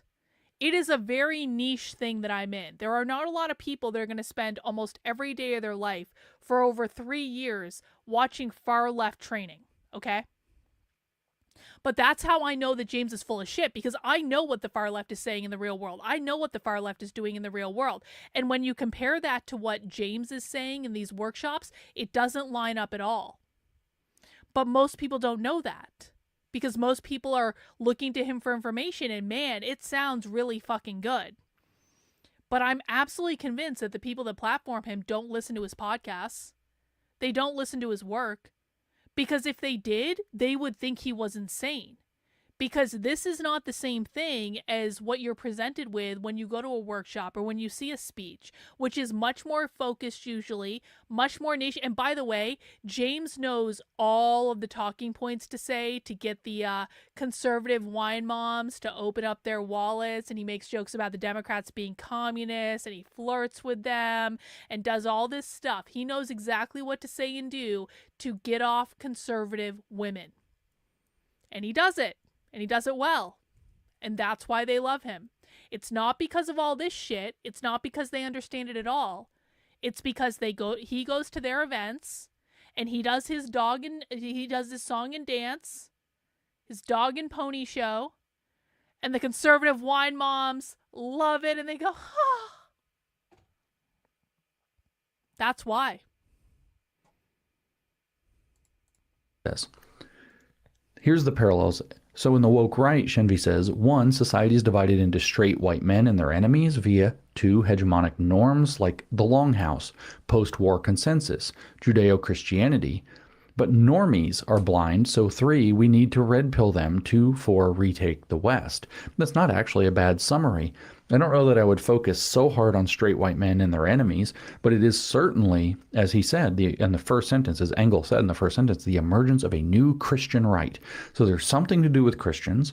We know that there's something to do in broad strokes, but not necessarily neat particulars, to do with whiteness and straightness, because Whiteness straight means white capitalism. Christian men are considered to be kind of the woman of color, trans, disabled, lesbian, or whatever it is that's supposed to be at the peak of the intersectional hierarchy, but it's the intersectional hierarchy pointing the other way. The intersexual victim hierarchy, as opposed to the intersexual, maybe I'm saying that wrong, the intersectional oppressor hierarchy, as opposed to the intersectional victim hierarchy. So it's just the same model turned backwards. So Engel says on this definition, it's easy to just dismiss it as applicable to us. Well, yes, it fits. And I've already even framed out the Gnostic demiurge part, or socio-Gnostic demiurge part. He's using the word, quote, woke. obviously for polemical reasons. After all, woke has a deep history in association with the left seeking to undermine, subvert, and especially deconstruct the West. Well, yes, that's some of the postmodernist element, post-structuralist element of woke. Hey, is Honest Dog Allison in the chat? Let me know if you're in the chat. But woke doesn't always really just mean that. Woke means that you've woken up to a structural hegemonic force that excludes people like you, that needs to be challenged through solidarity and rising up against it.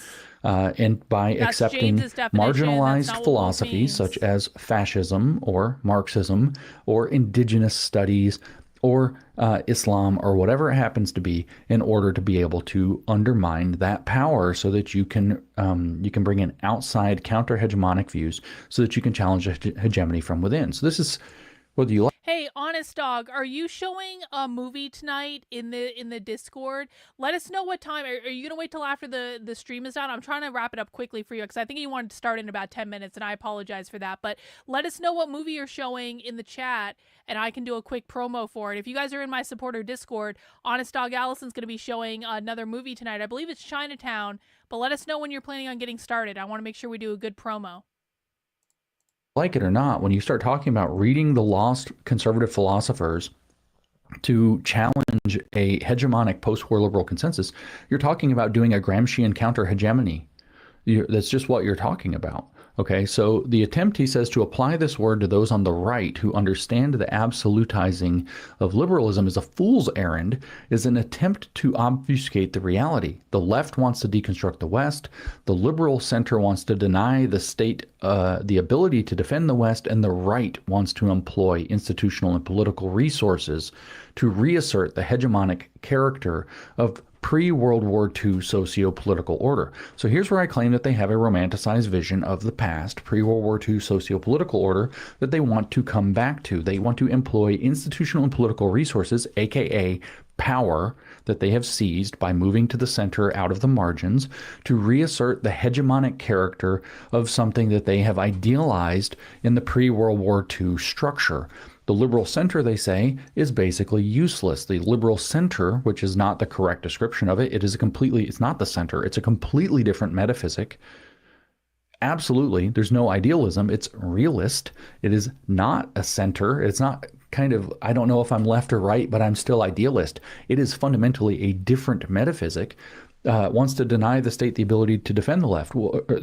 Well, what I want to say first here is, what do they mean by the West? Well, they mean their romanticized vision of what it was before World War II that they want to return us back to. But secondly, they mean white people, by the way. This idea of a liberal center wanting to do that is kind of correct. It's this truth mixed with lie, because the liberal center, first of all, misdescribes what it's talking about. But everything's really murky. Not very many people are clear on their political metaphysical presuppositions at all. And I'm working on trying to help. Is everyone clear on their political metaphysical presuppositions? Is it a normal thing for people to be clear on their political metaphysical presuppositions? Does everyone in the chat feel as though they are clear on those things? What the fuck does that even mean? Nobody is clear on their political, metaphysical presuppositions. Guys, Honest Dog Allison will be showing Chinatown in the supporter Discord tonight around 8:45 or 9 p.m. whenever we get done, apparently. But I do want to invite everyone in my supporter Discord. Go join Honest Dog Allison for a movie. She's doing a vintage movie series on Friday evenings. I think it's awesome. We have 3 nights of movie nights in my supporter Discord now. We have Friday movie night with Honest Dog Allison. We have Sunday movie night with Jennifer, and we have Monday movie night with Mac B. And if anyone else wants to schedule their own movie night in my supporter Discord, do just let me know. But I do just want to remind everyone, and I'll send out a notification in the Discord to Honest Dog. She is showing Chinatown tonight. I definitely want to encourage everyone who's hanging out to go and enjoy that. And if you want to be a member of my supporter Discord, head over to the Substack. That is Carlin, KARLYN.substack.com. Sign up for $8 a month, $80 a year. You will get a link on Sunday. So maybe not for tonight, because I'm not sending out a link tonight, but you will be able to join all future movie nights on that when you sign up on the Substack. Hope that But the fact of the matter is that most of what he's referring to as the liberal center is deracinated classical liberalism. In other words, it is classical liberalism that's been pulled off of its philosophical roots, doesn't know where it comes from, and doesn't actually know what it is. The left does want to deconstruct the West. Why? Because it believes that the West has marginalized its power, which it wants to concentrate in the center, and use various identity groups to do that so that it can claim the power. Completely wrong.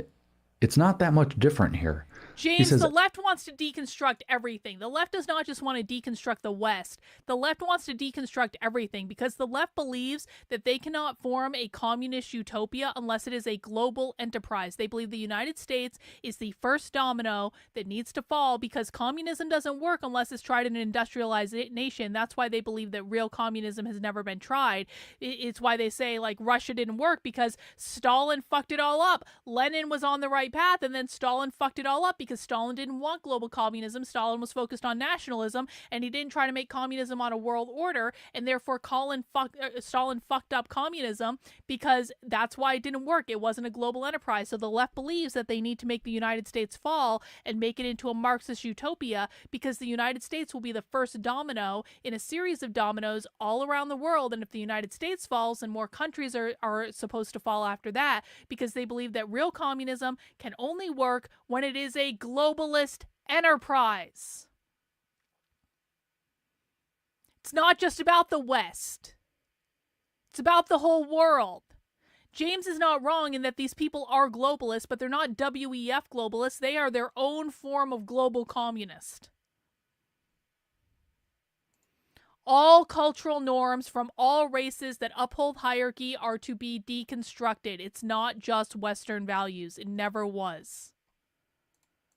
As I noted on Twitter, the right wing, both words capitalized, is being called the woke right, neither word capitalized, because its detractors cannot think outside the hegemonic presumptions of liberalism. See, we're only calling it woke right as a polemical attack because we are ourselves in the false consciousness of the hegemonic presumptions of liberalism, which is grounded in individualism, he says.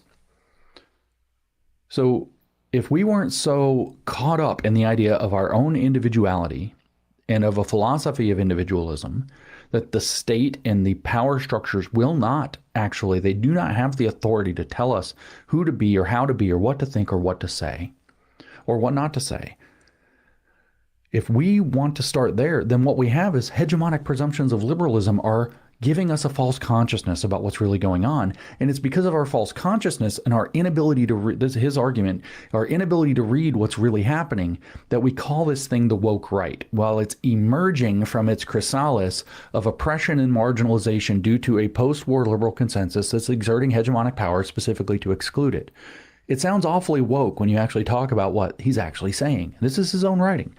Whenever you look beyond the veneer of modernity and recognize politics as the clash of elites or emphasize systemic dynamics, you're engaging in, quote, critical analysis. This has been a methodology of political science for hundreds of years. Well, critical theory was invented in 1937, but critique, of course, does go back further than that.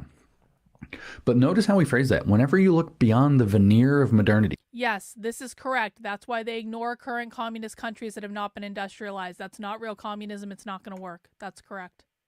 So all of us with our one-dimensional understanding of the world can only see the surface of what's happening, but there's a much deeper current that some people understand. And when you look below the surface, what do you find? That is, politics is the clash of elites. It emphasizes system dynamics. And he says, well, that's critical dynamics or critical analysis. And that's been the methodology of political science for hundreds of years. There is indeed, he now says, a war on capital W whites. There is indeed a war on whites. They need this to be an identity politics That's thing. True, actually. Now, of course, I've explained gobs of... And by the way, the dissident right is not incorrect about white replacement. They're not. However, what I have successfully done that James has not successfully done, and I know this for an absolute fact, I have been able to teach the Groypers that These are two separate issues. It is true that there is an issue with white replacement. That's just a demographic question. That's just factually true. It is also true that on the left, when they say the term whiteness, white supremacy, racism, they're not talking about skin color. They're talking about systemic racism, which means the system that upholds racism, which means capitalism, because capitalism is the system that upholds racism, and they believe that you can only solve racism by getting rid of capitalism, which is private property ownership. Both of those things are true at once. And I know for an absolute fact that I've taught the Groypers this because they've told me that I've taught them that. And so James isn't acknowledging that. James is trying to say, this is just all about identity politics all the time. And it is true that there is a component of that on the dissident right in that they are deeply concerned about white replacement. What is also true, though, is that I've been able to teach them something that James hasn't been able to teach them. No.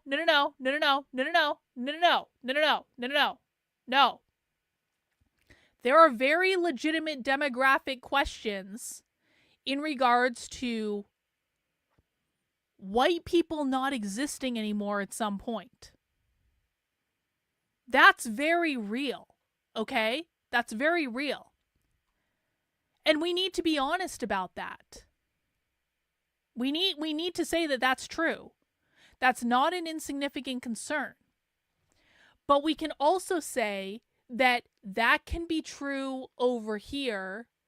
And it can also be true that when the left is talking about whiteness, they're not talking about that. But it is also true that the left's policies will lead to that, even though that's not their goal. That's not the goal of what they're doing. It's just an outcome of what they're doing. Mr. Hat says, Carlin has the academic anti-capitalist left nailed down. Groypers like myself have warned to her insights. Well, and the reason that is because for all of the disagreements I might have had with the Groypers, I actually did listen to you guys. I didn't just demonize you.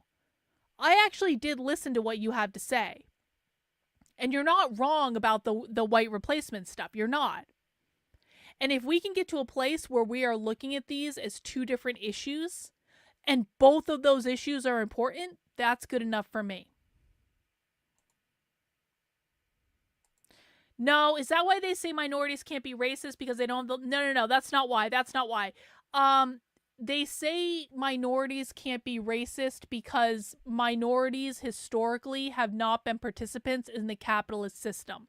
Or that minorities have not been the bourgeois, the property-owning class in the capitalist system. So that's why they say that. They fundamentally believe that that all black and brown people should be socialists because all black and brown people are oppressed within the capitalist system.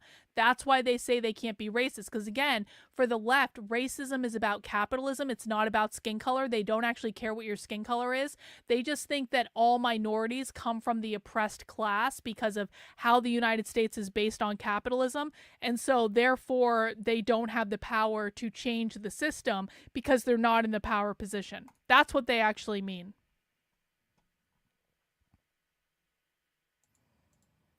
Times on Twitter, in podcasts, on stages, in audiences, in groups, at dinners, to people, to individuals. I have explained gobs of times that critical race theory is race Marxism. Therefore, critical race theory benefits from stoking No. anti... No.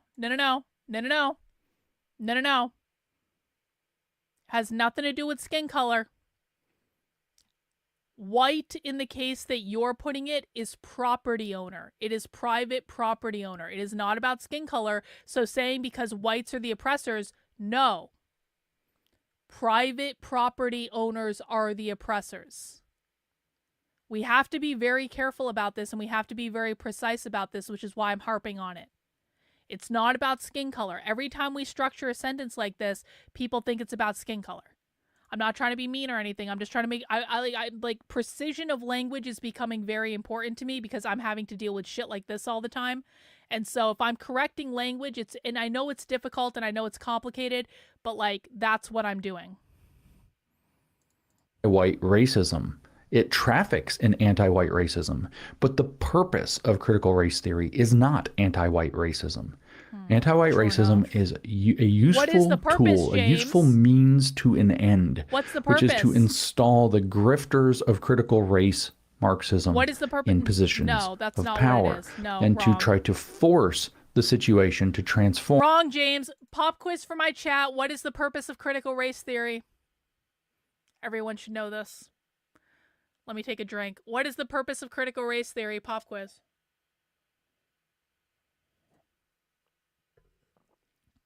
Don't make this harder than it needs to be. It's a real simple answer. We really just... That is a jalapeno beer, man. That is spicy. What is the purpose of critical race theory, do you guys think, in the chat?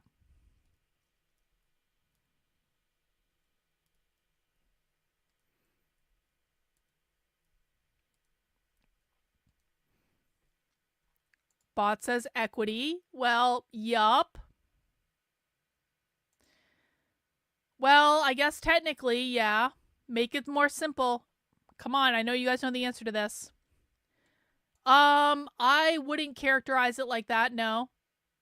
Well, that's getting closer. That's getting closer, but it's not the purpose of it. Nope. Not to indoctrinate people. Completely wrong. CRT is to provide the... Ah! You got it. You got it. The purpose of critical race theory is to abolish capitalism. That's what I would have said. The purpose of critical race theory is to abolish capitalism. Because remember, critical race theory is about systemic racism. Critical race theory is about identifying the system that upholds racism. The system that upholds racism is capitalism. The only way to solve racism is to get rid of capitalism. They literally say this. The only way to abolish racism is to get rid of capitalism. And so the goal of critical race theory then is to abolish capitalism, nothing more. Now, if we abolish capitalism, we're going to create a society based on equity, because equity removes all hierarchies. Capitalism is a hierarchy. Equity removes hierarchies. Capitalism creates a society built on hierarchies, oppressor versus oppressed. Equity is a society in which everyone is at the same level. That's what Marxism is. Everyone has access to all resources. Does everyone understand? See, the Groyper got it, guys. The Groyper got it. How cool is that? According to a racial dialectic. I think it is a hallmark diagnostic criterion of the woke right to point out and emphasize that what we need to truly understand is not the Marxist dynamic underneath critical race theory or its purposes, or the fact that they did it, say, in China under Mao, or the fact that they did it in Soviet Union under Lenin and Stalin against the Great Russian as opposed to the white. It's not this Marxist current of power stealing they want. They want it to be understood as a war on whites, who are then a victim of a hegemonic power structure, who then need to become aware of their racial class. I just can't get over the irony of the fact that James Lindsay is going on and on and on and on and on about how the woke right is all about white people and protecting white people and blah, blah, blah, blah, blah, blah, blah, blah. In the meantime, he calls me part of the woke right, and I've literally taught the Groypers that whiteness means capitalism. Isn't that funny? If only James actually listened to people instead of just talking all the fucking time. Class identity and band together in solidarity to fight back, lest they be destroyed or bowled over. So his next thing after saying that, that critical analysis is some of the things that they're doing, there is indeed a war on whites. Jeremy Carl, who is with the Claremont Institute, Jeremy Carl has moved that discussion outside, Jeremy Carl has moved that discussion outside the possibility of debate. Jeremy Carl, for those of you who don't know, like I said, he's a guy at the Claremont Institute. Full disclosure, I know Jeremy not particularly well. We have a generally positive relationship. I found no particular personal reason not to get along with Jeremy, just for my own experience. He's been very polite to me. I disagree with some of his ideas and his theses, but he wrote a book specifically. I forgot what the book is called. Maybe I can get the title very quickly by highlighting it. The Unprotected Class, Anti-White, Something Destroying America. There's an Amazon link here, and you'll be able to get it from the link to the article. So Jeremy Carl wrote a book called Unprotected Class, specifically about how there's anti-white racism flooding America. I haven't read the book, so I can't say that his case is that it is the best way to understand what's happening.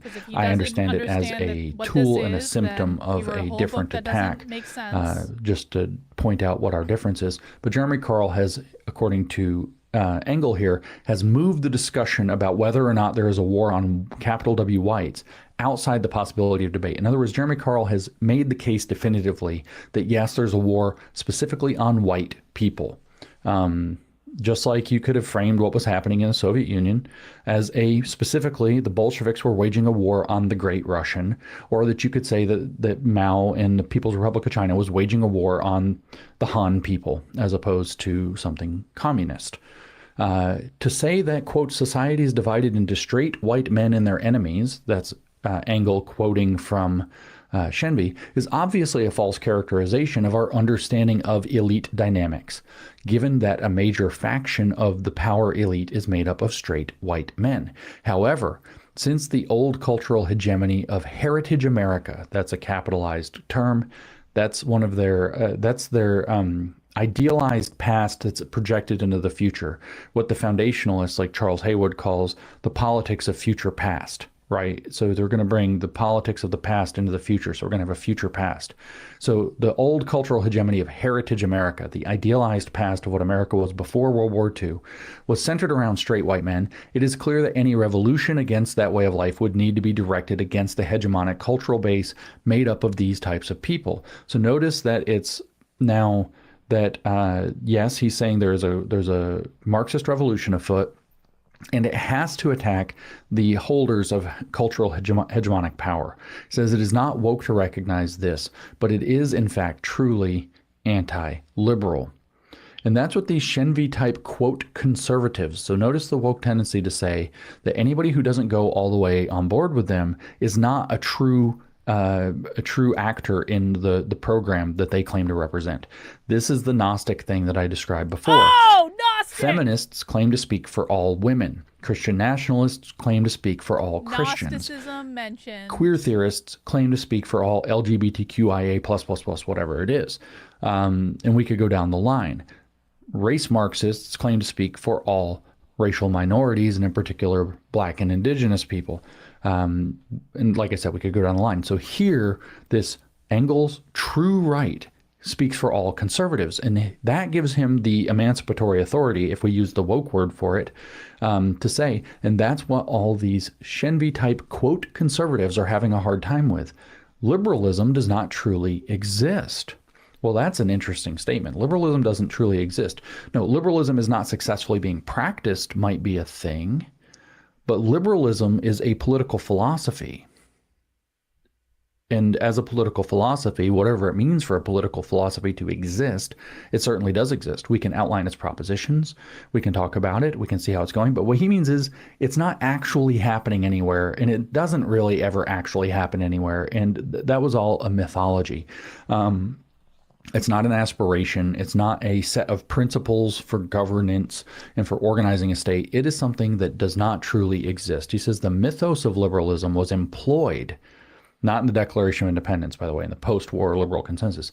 The mythos of liberalism was employed so as to counter the political extremities at the height of American victory in World War II.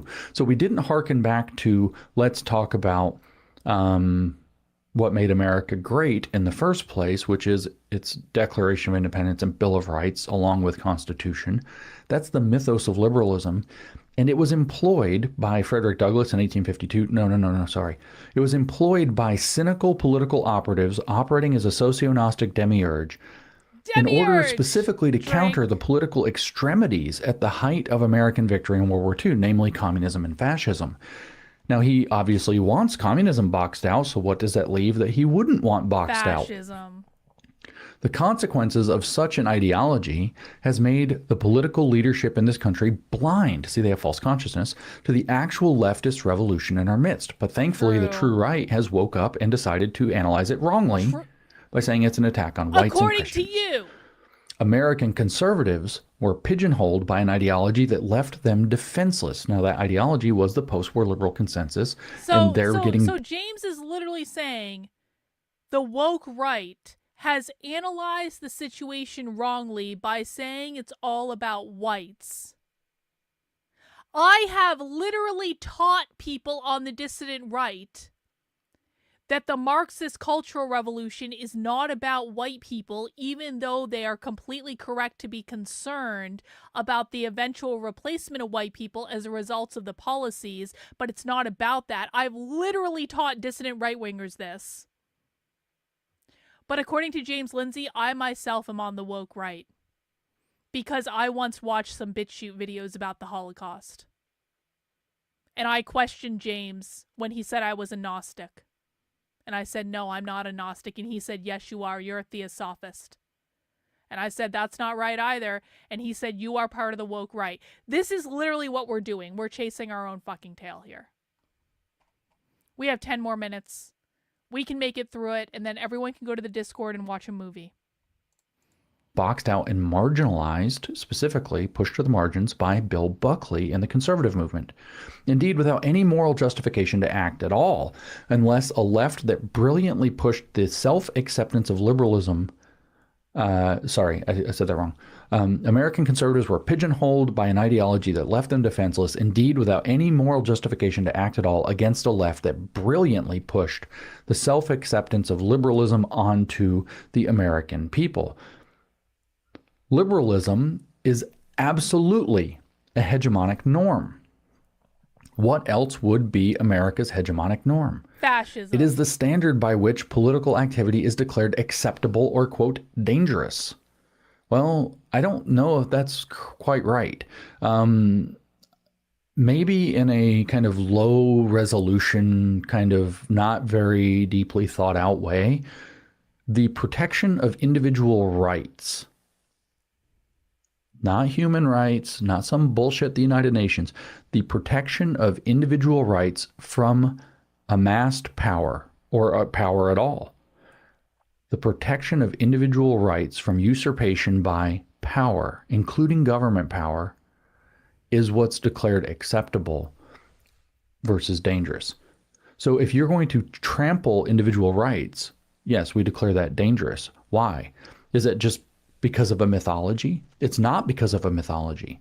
We have seen, as founding fathers of the United States saw, that throughout history, including since the founding of the United States, but certainly they were aware of it, that tyrants exist, and tyrants will trample individual rights. And unless individual rights are secured by a government that derives its just powers from the consent of the governed, unless you arrange a political organ like that, the tyrants will eventually arise and will cause you massive problems. In fact, we might call that a dangerous situation. So this is a little bit of a straw man. Liberalism is absolutely a hegemonic norm. It is the standard by which political activity is declared acceptable or dangerous. Liberalism, he says, contains within it the body of rhetoric. So it's not something deeper. It's not principles. It's a body of rhetoric. This sounds exactly like how the woke left describes liberalism too. It's a body of rhetoric. It tells people we have more rights than we really do. I just read in a podcast from Robin DiAngelo's book about that. Liberalism contains within it the body of rhetoric that shapes our institutional acceptance of mass immigration, homosexual activism, and cultural universalism, as well as our, actually, I'm a classical liberal and I don't accept, well, homosexual activisms. I don't know what you mean by homosexual. Like, I'm down with equal rights for all citizens, and I don't care if they're homosexual. Is that homosexual activism? I am not down with queer theory. I'm not down with mass immigration. And cultural universalism, which I think is a kind of weird stand-in for allowing cultural relativism, is obviously a disaster, as well as our institutional refusal to politically support our churches, our customs, and our capital P people as a unique and constituted capital P people. What constitutes them? Is it blood and soil, Engel? Or is it, I don't know, the Constitution? Which one do you mean? Liberalism defines what James Burnham called the, quote, emotional gestalt. Can we just talk about the fact that a groiper right now is in my chat saying homosexuality isn't queer theory? I'm so happy right now. I'm so happy. I'm gonna cry. I'm so happy. Thank you, Mr. Hat 5000. W, Mr. Hat. W. Exactly. Of our political society, emphasizing, quote, God terms like, quote, tolerance, pluralism, freedom, democracy, human rights, and so forth. All political priorities, concerns about customs and norms, concerns about our people, not capitalized this time, and the continuity of their modes of living, struggles that capital heritage America specifically faces, all these are made to be subservient to the priorities and ideological precedents of liberalism. As a hegemonic norm, remember, that's purpose is to box out extremities like communists and fascists, but these guys hate communists, so that leaves something. But liberalism is not in reality the way our institutions function. James yeah, is you so already said tweaked that. by fascism. The fact of the matter, because they've been subverted, bro. We can unsubvert them. We just have a lot of hard work to do. No, we can't. The fact of the matter is Not that they possible. now serve the overall leftist agenda. Well, the Supreme Court's been doing okay. That's one of our institutions. It's kind of coming back. The institution of the church and the family, well, the church is complicated because it's infiltrated on both sides in various places and doing very well in others. The family seems to be making a resurgence. James is very deeply perturbed about how the Catholic Church is infiltrated with actual Catholics. In a lot of ways, despite what the left's propaganda against it looks like. It's not clear that our institutions are irrevocably lost. But what he says, the fact of the matter is that they now serve the overall leftist agenda. The right, with a capital R, rightists, can see this very clearly and understands that power is needed to confront this new leftist hegemony. So they see the monster, so they need to be given the power. We need to sacrifice our political autonomy, our individualism, that's what he's calling for, to them, so that they can go confront the leftist hegemony with their authoritarian horse shit that nobody wants. Liberalism, he says, cannot be defended because liberalism itself was always just a veil. See, it didn't really exist. It was just a mythology. We never actually had individual rights or freedom, not even back in Heritage America before the post-war liberal consensus. It was always just a veil. All political societies have their hegemonic aspects. So that's a straw man of liberalism. But he says that liberalism cannot possibly be the answer because it cannot be defended at all itself, because it was always just a veil. So what he's saying is that they're not woke, right? They're not the woke right. They've just seen through the veil, right? They've seen through the liberal hegemony that's been forced on them to marginalize people like them so that they can now band together in solidarity to claim power in order to transform society according to their vision, which is called Heritage America, which is an ideal romanticization of the past. Liberalism, he concludes this way. Liberalism is the emperor with no clothes. No, the James, you're the right-wing is emperor not with no... woke. It's also... Wait.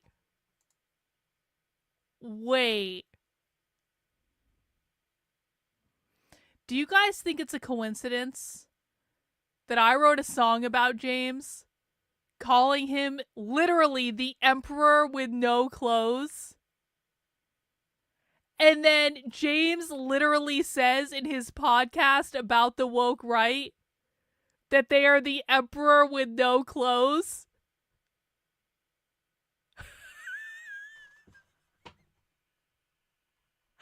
James, your head, rent-free, forever. Whoops, James. Whoops. The emperor with no clothes. That's a really specific phrasing, isn't it? It happens to be exactly the phrasing that I used in my song about James that I played at the beginning. Can we just hear that again? I almost missed that. The past. Liberalism, he concludes this way. Liberalism is the emperor with no clothes. The emperor with no clothes. Just real quick. Real quick. We're not going to listen to the whole thing. Hang on. He's calling out cults and conspiracies wild. Gnostic sex cults and theories compiled. But one question's raised and it's block on the spot. No room for dissent in the world he's got. But the crowd starts to laugh and they're starting to see a whole lot of words that just don't agree. Oh, Emperor James, are you feeling the breeze? Might wanna look down, see what's caught at the knee. He's the Emperor with no clothes, strutting around like nobody knows, shouting loud.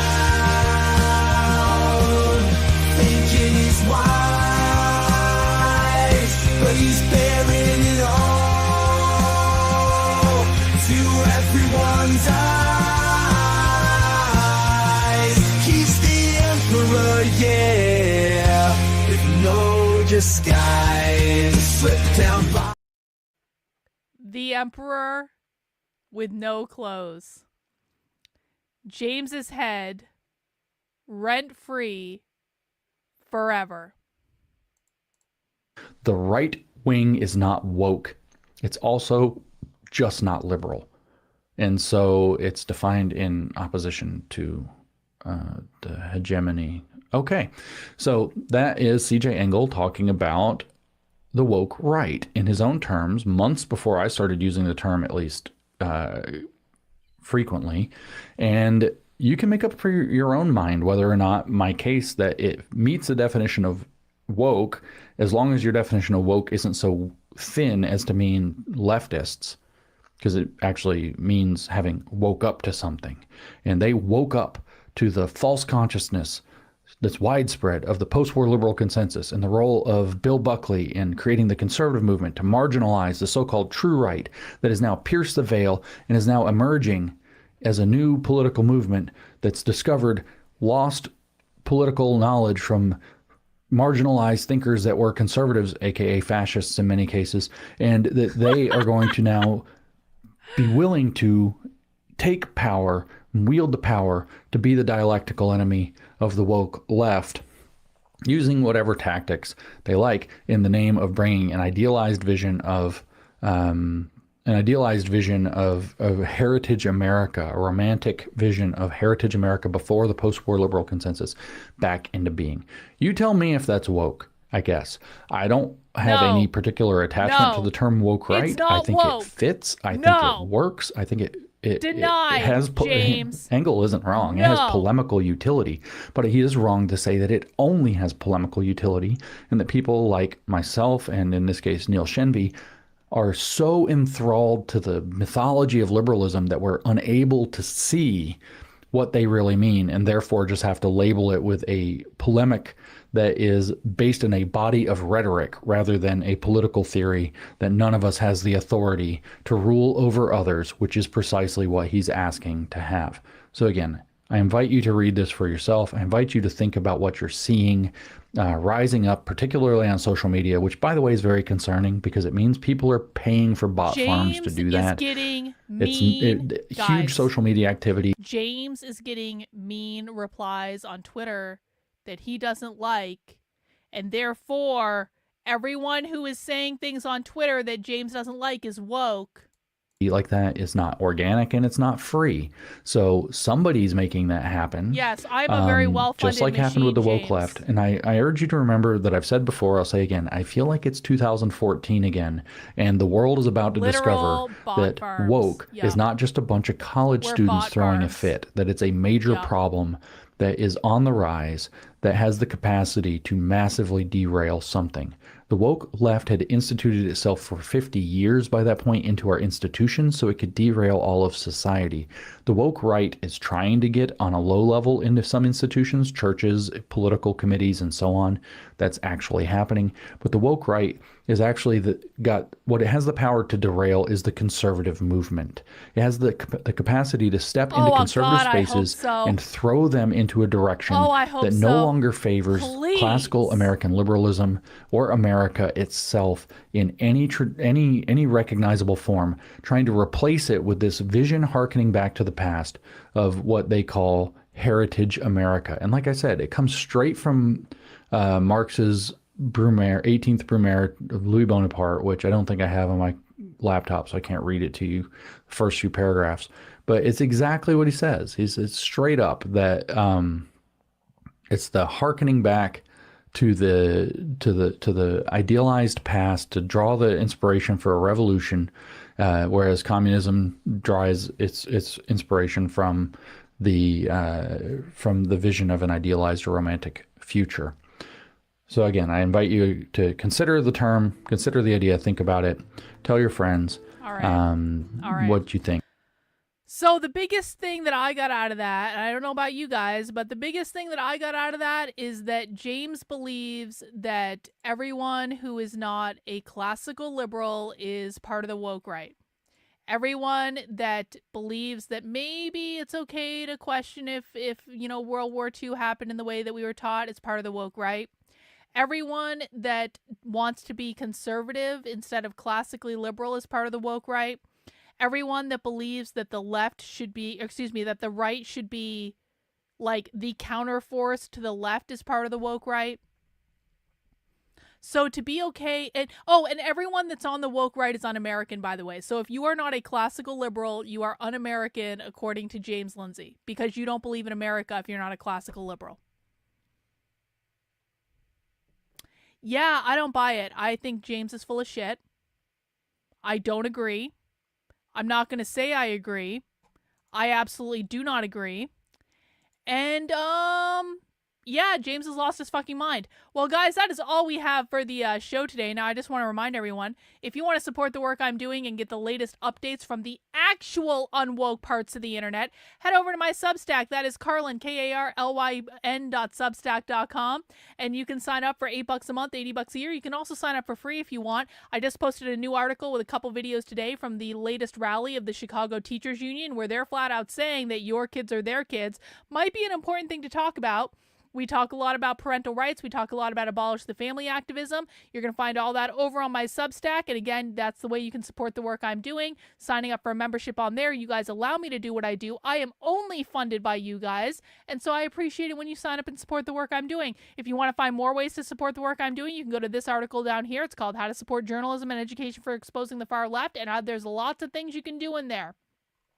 From giving me money, which is always important, to showing up for live streams on my YouTube X or Rumble channel, to following me on social media, getting involved in the Telegram group, joining my private group chat on Twitter. You're going to find lots of different options, both free and paid, because I know not everyone can afford to be a financial supporter, but if you can afford to be, I would ask you to be, because it's really hard existing in this space on small donations, and I do the best I can, and I do more than most, but if you guys can support my work financially, I really appreciate it. If you can't, though, I totally understand. Sharing my work, making sure you're liking videos, making sure you're on Twitter, amplifying my content, making sure you're in the Telegram group so you get notifications when I go live. All that's good too. I will be back tomorrow for Socialism Saturday. And we're going to be watching this video from Critical Theory Workshop, which we've never watched before, which I've known about for a while. It's called Are Fascism and Liberalism Partners in Capitalistic Crime? That's going to be at 6 p.m. tomorrow. And that's our Socialism Saturday stream. And I want to encourage everyone, head over to the supporter Discord right now, literally right now. Honest Dog Allison is showing a movie in the supporter Discord. If you're in the supporter Discord, they're going to be watching Chinatown. I want to encourage everyone in there to go take advantage of that. If you're not in there, don't worry about it. You won't be able to come to this movie night, but I'll be sending out a link to the supporter Discord on Sunday, where you can join for our Sunday movie night. We do movie nights on Sundays at 8 p.m. We do them on Mondays after the Zoom call with Mac B hosting, and now Honest Dog Allison is doing them on Fridays after our Friday stream. And so now we have 3 nights of movie nights in the supporter Discord. We also do a writers group on Thursday night. If you are not in the supporter Discord and you are a supporter of my work, I definitely recommend it. I send out weekly links to the supporter Discord every Sunday at sometime in the afternoon, and that way you can come and get verified and be part of the Discord and join us for movie nights, join us for all that. Well, it's my supporter Discord, so you have to be a supporter of my work to be able to join it, and I'll be sending out the next link on Sunday. So if you don't have the link yet, out of luck for tonight, but that's okay because you can join us on Sunday and for all future movie nights. So that's all we have for today, guys. I will be taking my leave. I'm going to go and enjoy the rest of my Friday. I hope you enjoy the rest of your Friday too. I'll be back tomorrow at 6 p.m. Eastern Time for Socialism Saturday. Take care, guys, and we'll see you soon. Bye.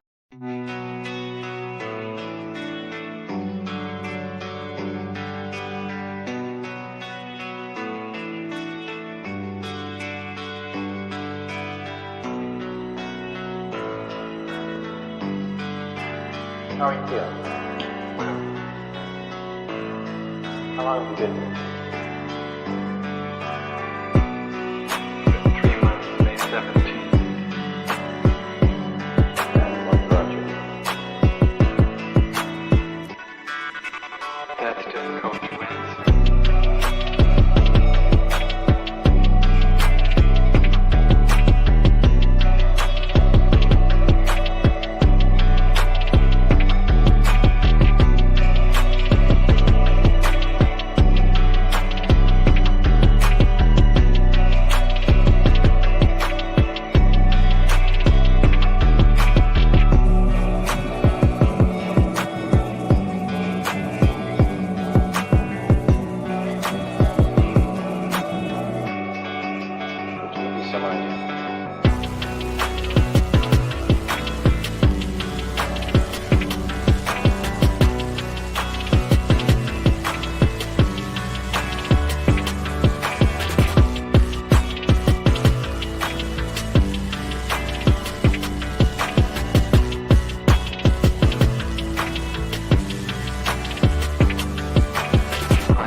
I'm not clear.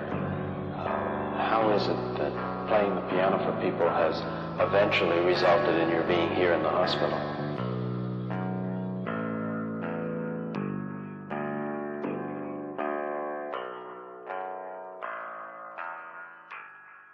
That's difficult to answer.